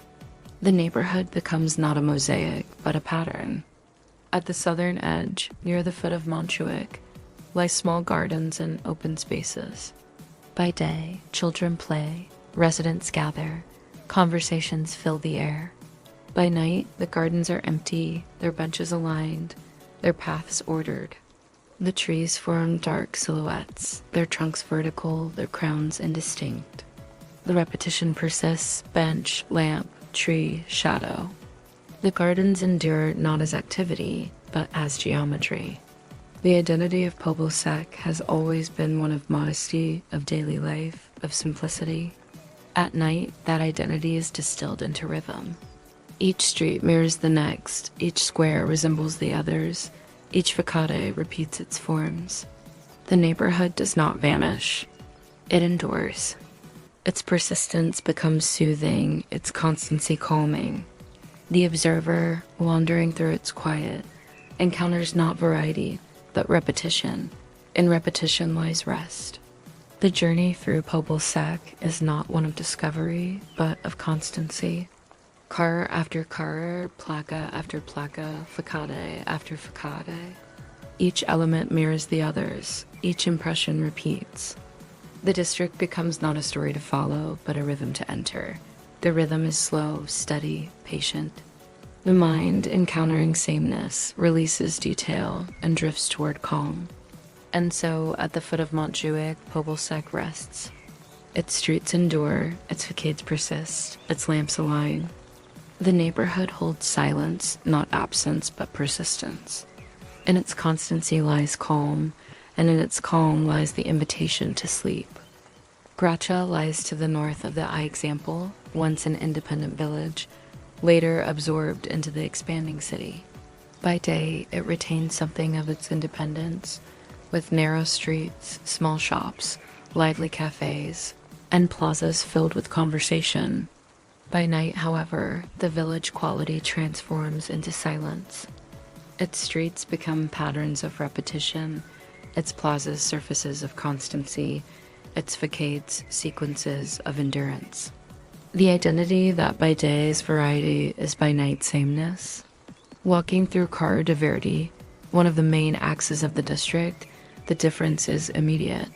By day, the street is filled with terraces, with cinema goers, with shops and restaurants. By night, the shutters are lowered, the chairs are stacked, the voices are gone. Lamps stand at equal intervals, their glow steady, their circles overlapping slightly. The facades rise 3 or 4 stories high, balconies aligned one above another, iron railings repeating their patterns. Each building resembles the next. Each section of street mirrors the one before. The impression is constant. The small plazas that define Gràcia are subdued.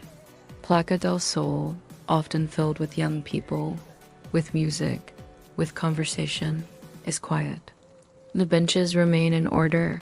The trees form a ring. The lamps cast even circles of light.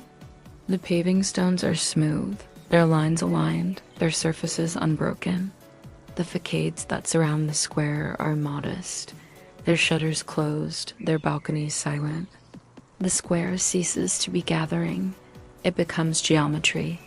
Nearby, Placa della Verena offers the same impression.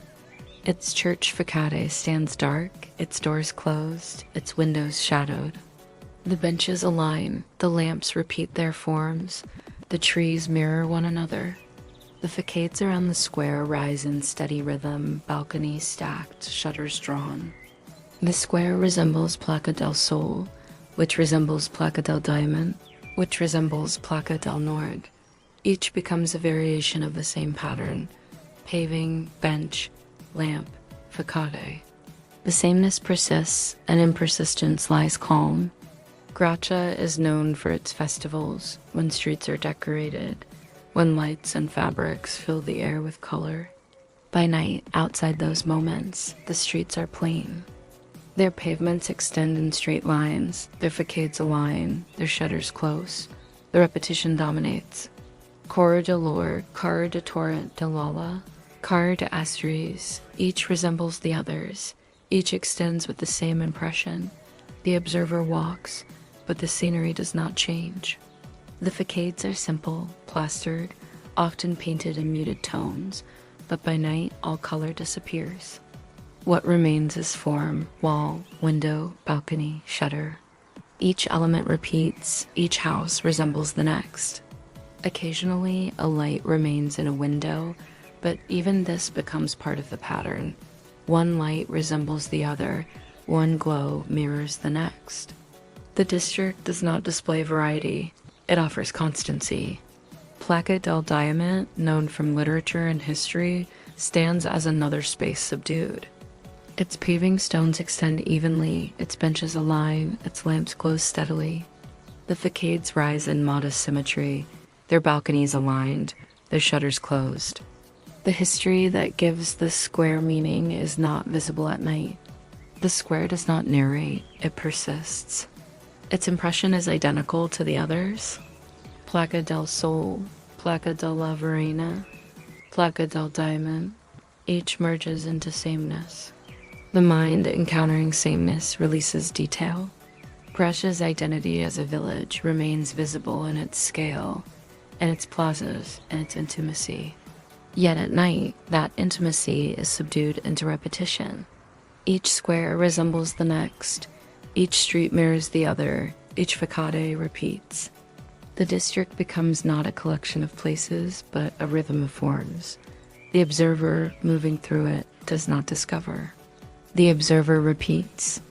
The larger squares, such as Placa de Jonic or Placa del Nord, follow the same pattern. Their paving stones are aligned, their lamps stand at intervals, their trees form shadows. The facades rise evenly, their balconies stacked. The benches align along the edges, unoccupied. The squares are subdued into geometry, their individuality dissolved into sameness. Gràcia is also known for its civic buildings, its schools, its cultural centers. By day, they host activity, but by night, they are closed. Their facades are silent, their windows dark, their doors locked. Each resembles the next, wall, window, door, shadow. They persist not as places of function, but as structures of constancy. At the edges of the district, where Gràcia meets the Eixample, the impression is the same. Streets extend outward, their lamps aligned, their facades repeating. The transition is seamless.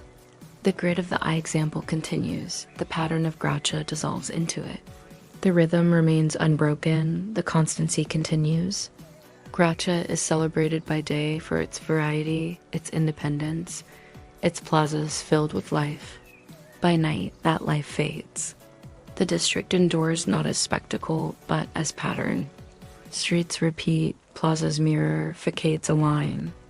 The individuality is subdued, the constancy dominates. The observer, wandering, encounters not variety, but sameness.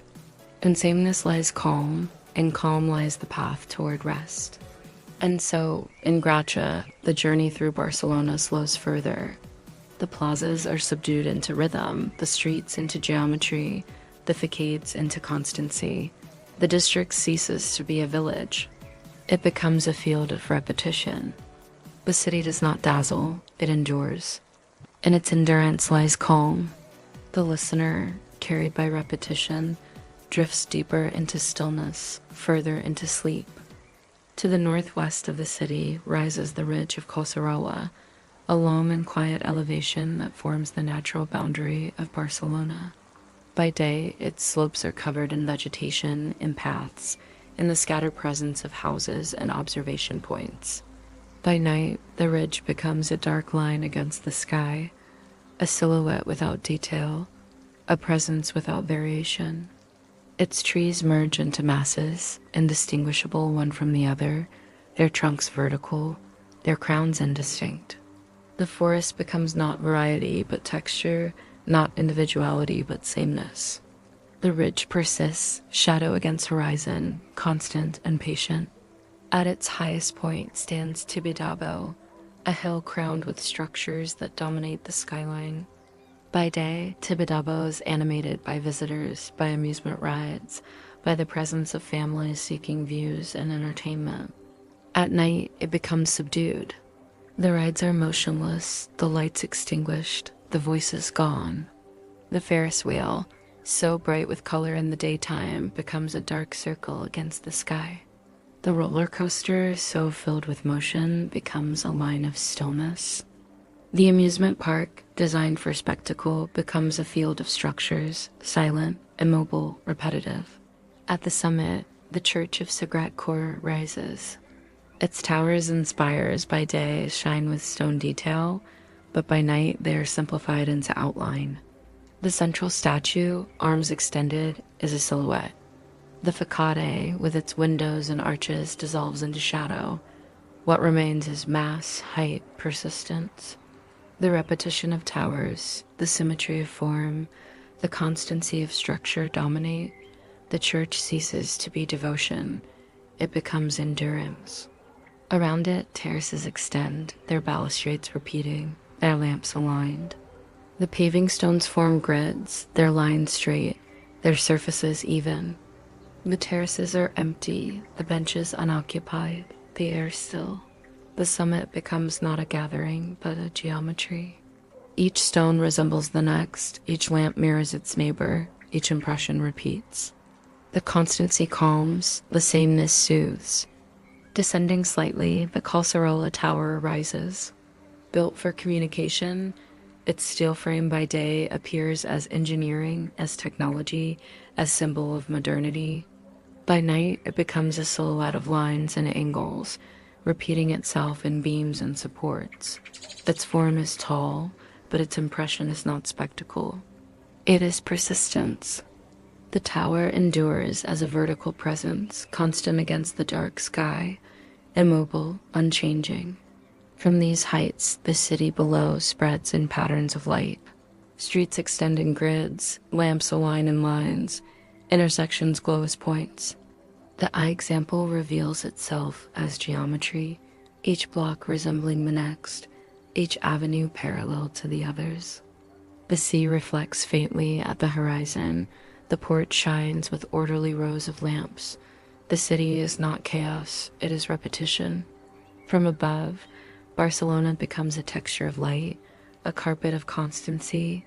The observer does not see variety, but pattern. The city endures, patient and ordered. The slopes of Calcerola descend in repetition. Paths extend, curves repeat, steps mirror one another. Houses scattered along the hillside are subdued. Their lights may glow, but each resembles the next, each facade aligned in quiet persistence. The vegetation dominates, trees repeating, shadows constant. The ridge becomes not landscape, but rhythm. The Tibidabo funicular, by day carrying passengers upward, rests at night. Its tracks extend in parallel lines, rails repeating, sleepers aligned. The stations are closed, their doors shut, their lamps extinguished. The machinery sleeps, but the structure endures. The repetition of lines calms, the persistence soothes. The amusement park itself holds forms simplified by night. The carousel, its horses still, becomes a circle of shadows. The arcade stands silent, its entrances dark, its signs extinguished. The repetition of arches, of windows, of stalls remains. The park ceases to be entertainment. It becomes structure. Its geometry endures, steady and soporifera. The vegetation of Calcerola extends in all directions. Pines and oaks dominate, but by night their differences vanish. The forest becomes uniform, its trunks vertical, its crowns merged. Paths disappear into shadow. Slopes merge into the same dark surface. The ridge is not variety. It is mass. It persists without change, without interruption, without demand. Its constancy calms. Its persistence guides the mind toward silence. From the heights of Tibidabo, the view of the sea merges with the view of the city. Both dissolve into rhythm. The sea repeats its waves. The city repeats its lamps. The horizon blurs, the night merges forms into sameness. The observer, looking outward, encounters not spectacle but constancy. The world becomes repetition, persistence, endurance. The ridge of Calcerola, the summit of Tibidabo, the church of Sagrat Cor, the tower of communication, the amusement park all merge into a rhythm of structures and shadows. Each element persists. Each impression repeats. The hill does not change. It endures. The city below does not vary. It continues. The sea beyond does not falter. It repeats. Together they form a rhythm that is steady, soporific, soothing. And so the Calcerola Ridge and Tibidabo by night reveal not variety but constancy. Their presence is not spectacle, it is persistence. Their forms are not detail, they are repetition. The observer, wandering in thought, drifts into their rhythm. In their endurance lies calm, and in calm lies rest.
The Olympic port lies between Barceloneta and Pablo Nou, created for the Games of 1992 as a gateway between the city and the sea.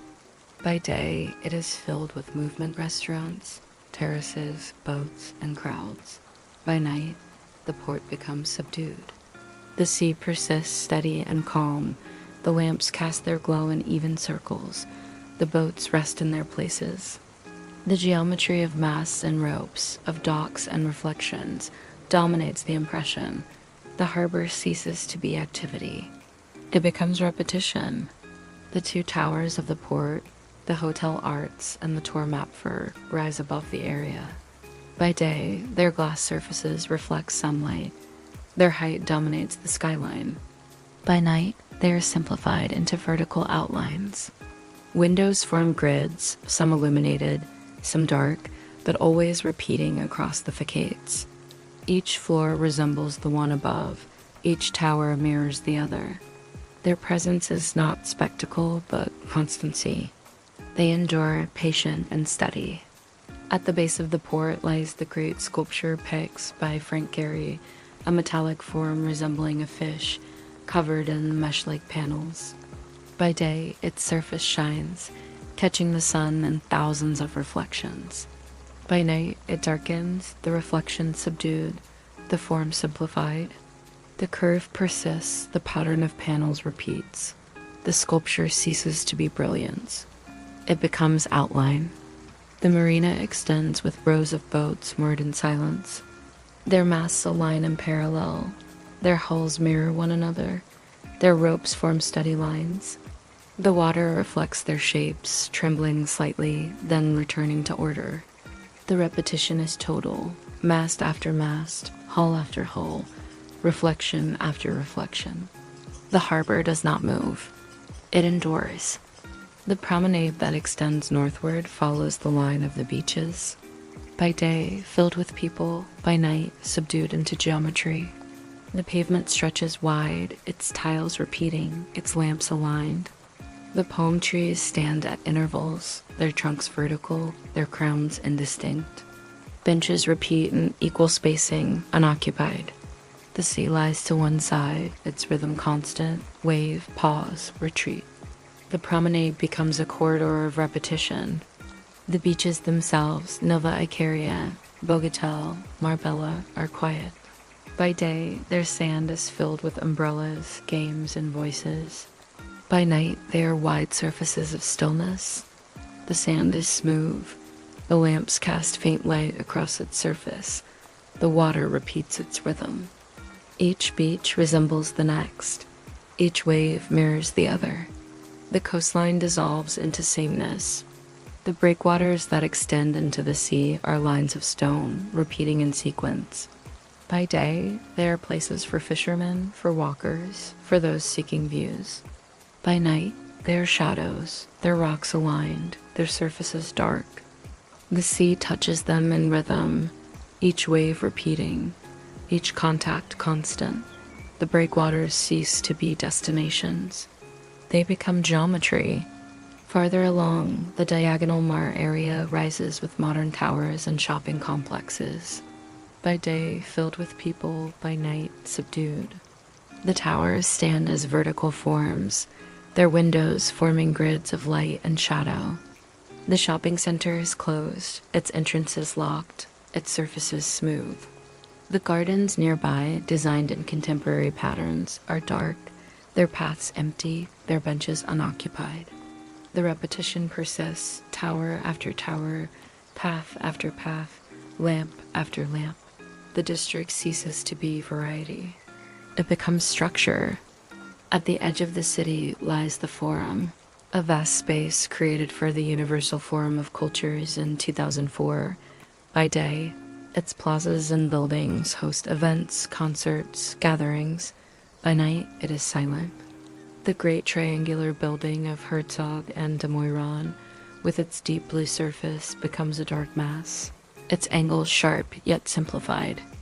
The wide square before it extends as a plain of paving stones, each tile resembling the next, each row aligned. The impression is not spectacle, but constancy. The sea at the Forum is framed by breakwaters, by platforms, by wide steps leading into the water. By night, the structures are subdued, their outlines faint, their surfaces dark. The water persists, repeating its rhythm, reflecting faint lights. The space, designed for gathering, becomes empty geometry. The coastline beyond extends into shadow, its forms dissolving into horizon. The sea continues, its rhythm unbroken, its presence constant.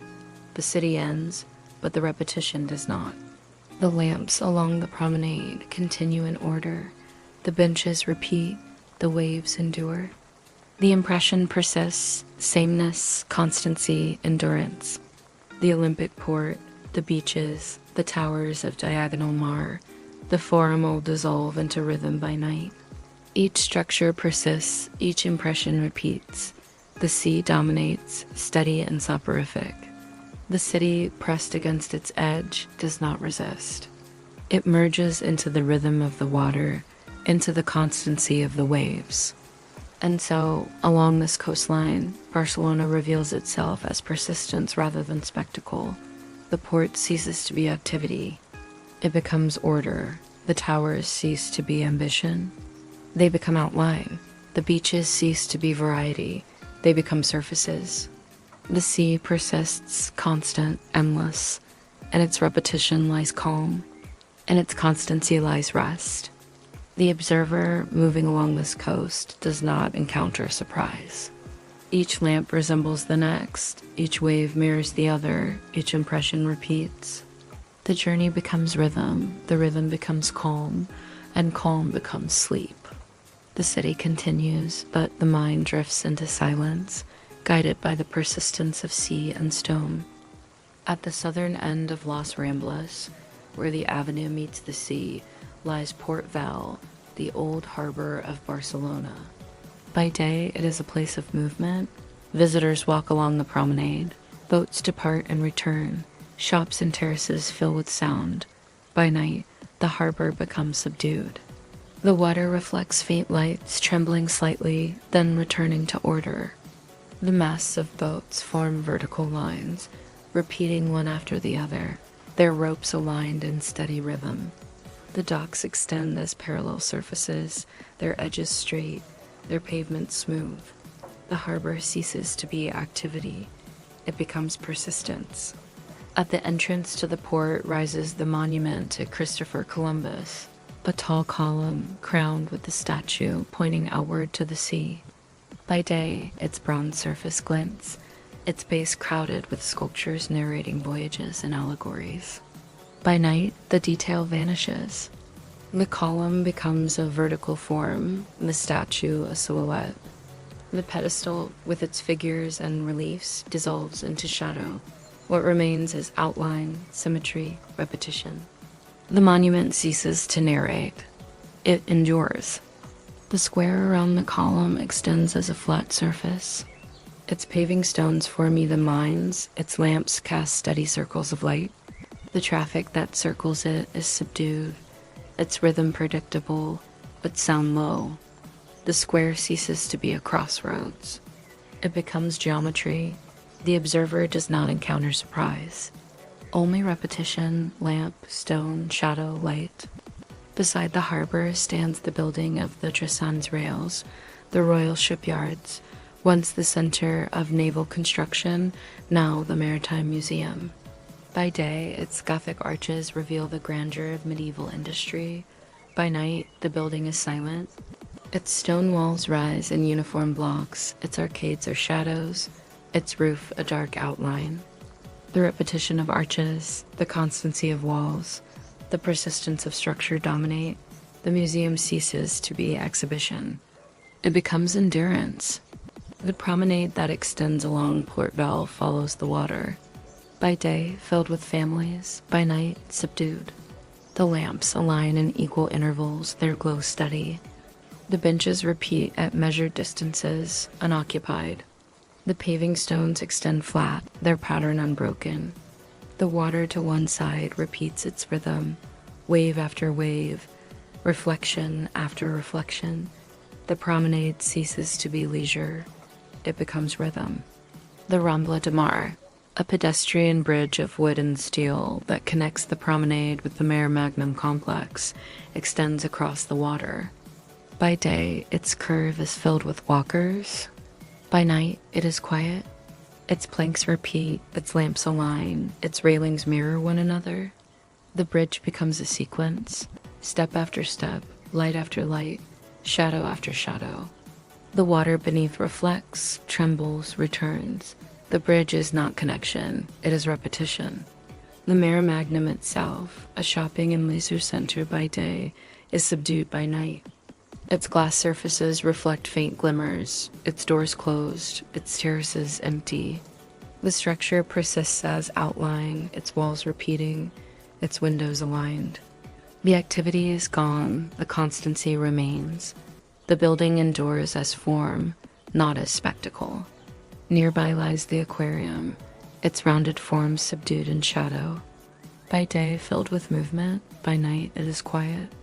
Its facade is smooth, its windows dark, its entrance closed. The repetition of its curves becomes geometry. The constancy of its structure becomes rhythm. The aquarium ceases to be attraction. It becomes persistence. Along the docks, boats rest. Yachts, fishing boats, small vessels, by day their differences are visible, by night they are silhouettes.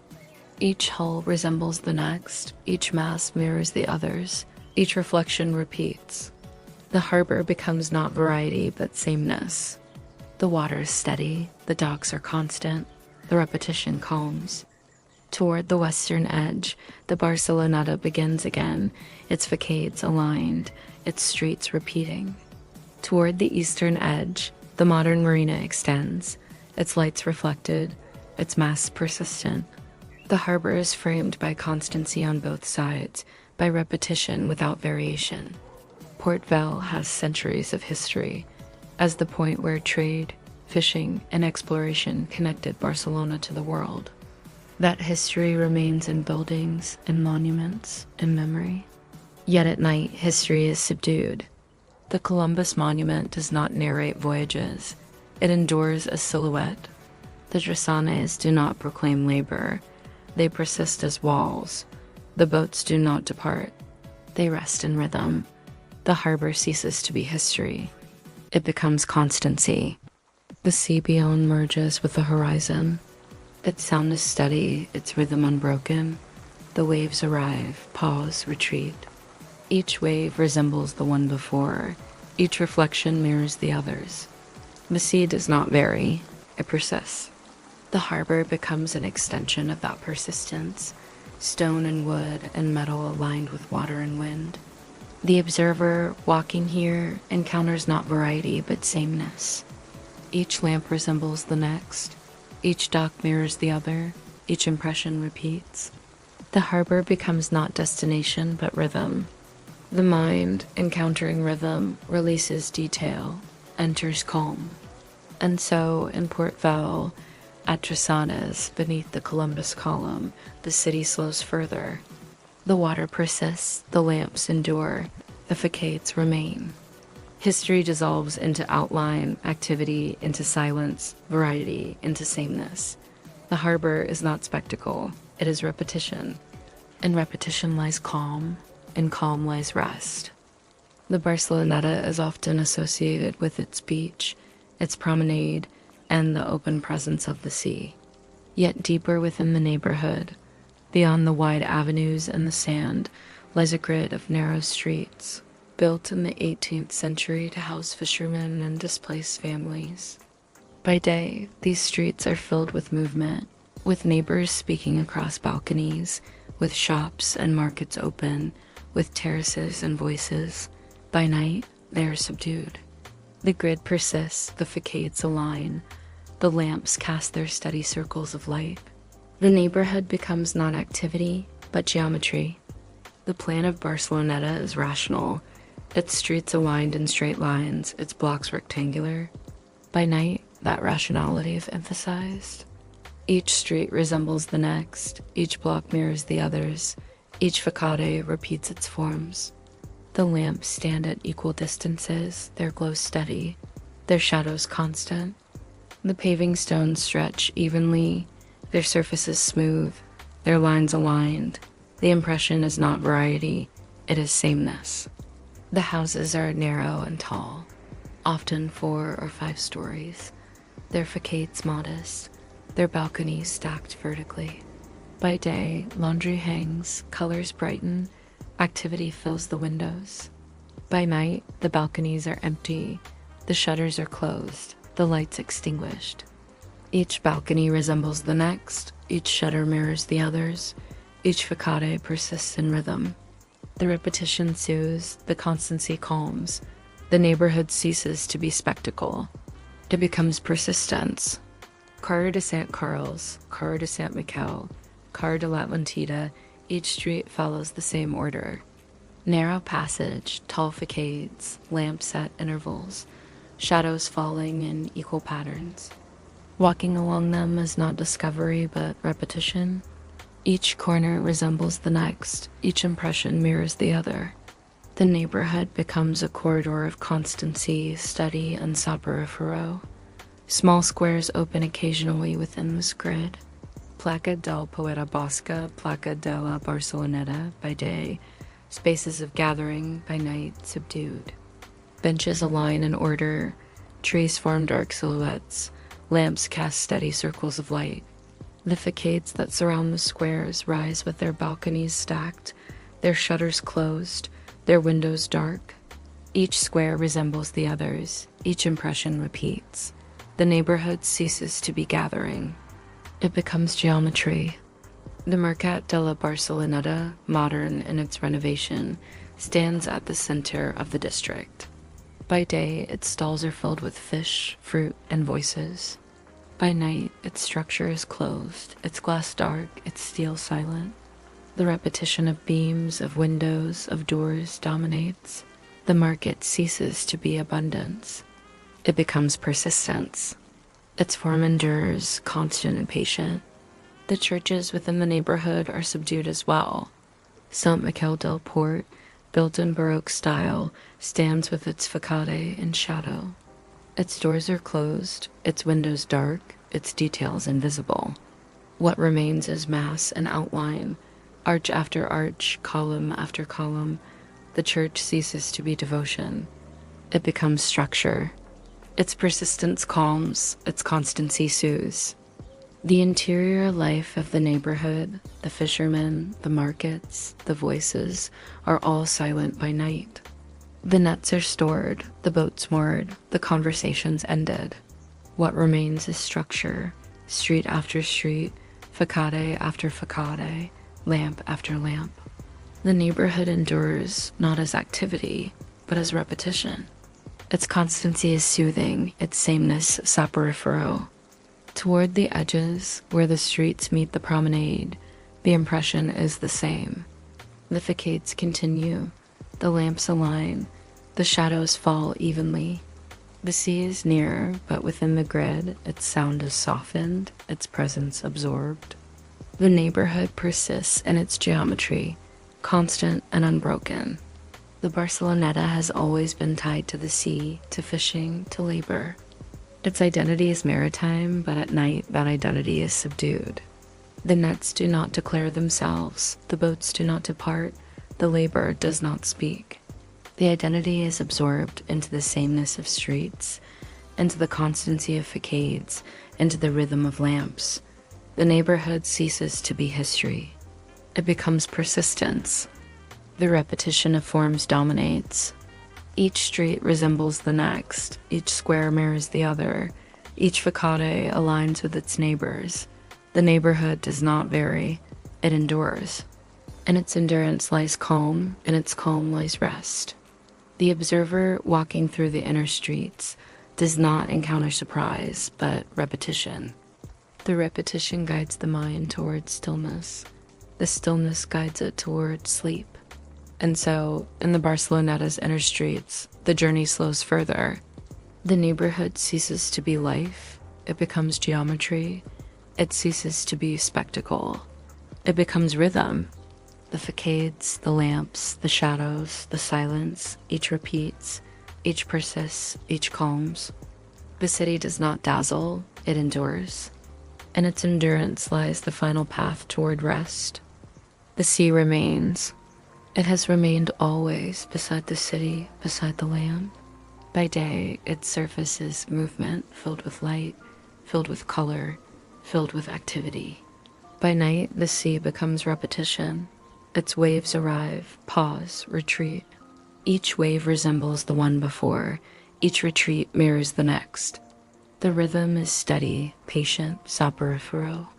From the promenade of Barceloneta to the breakwaters of Poblenou, from the Olympic port to the Forum, the water touches the city in constancy.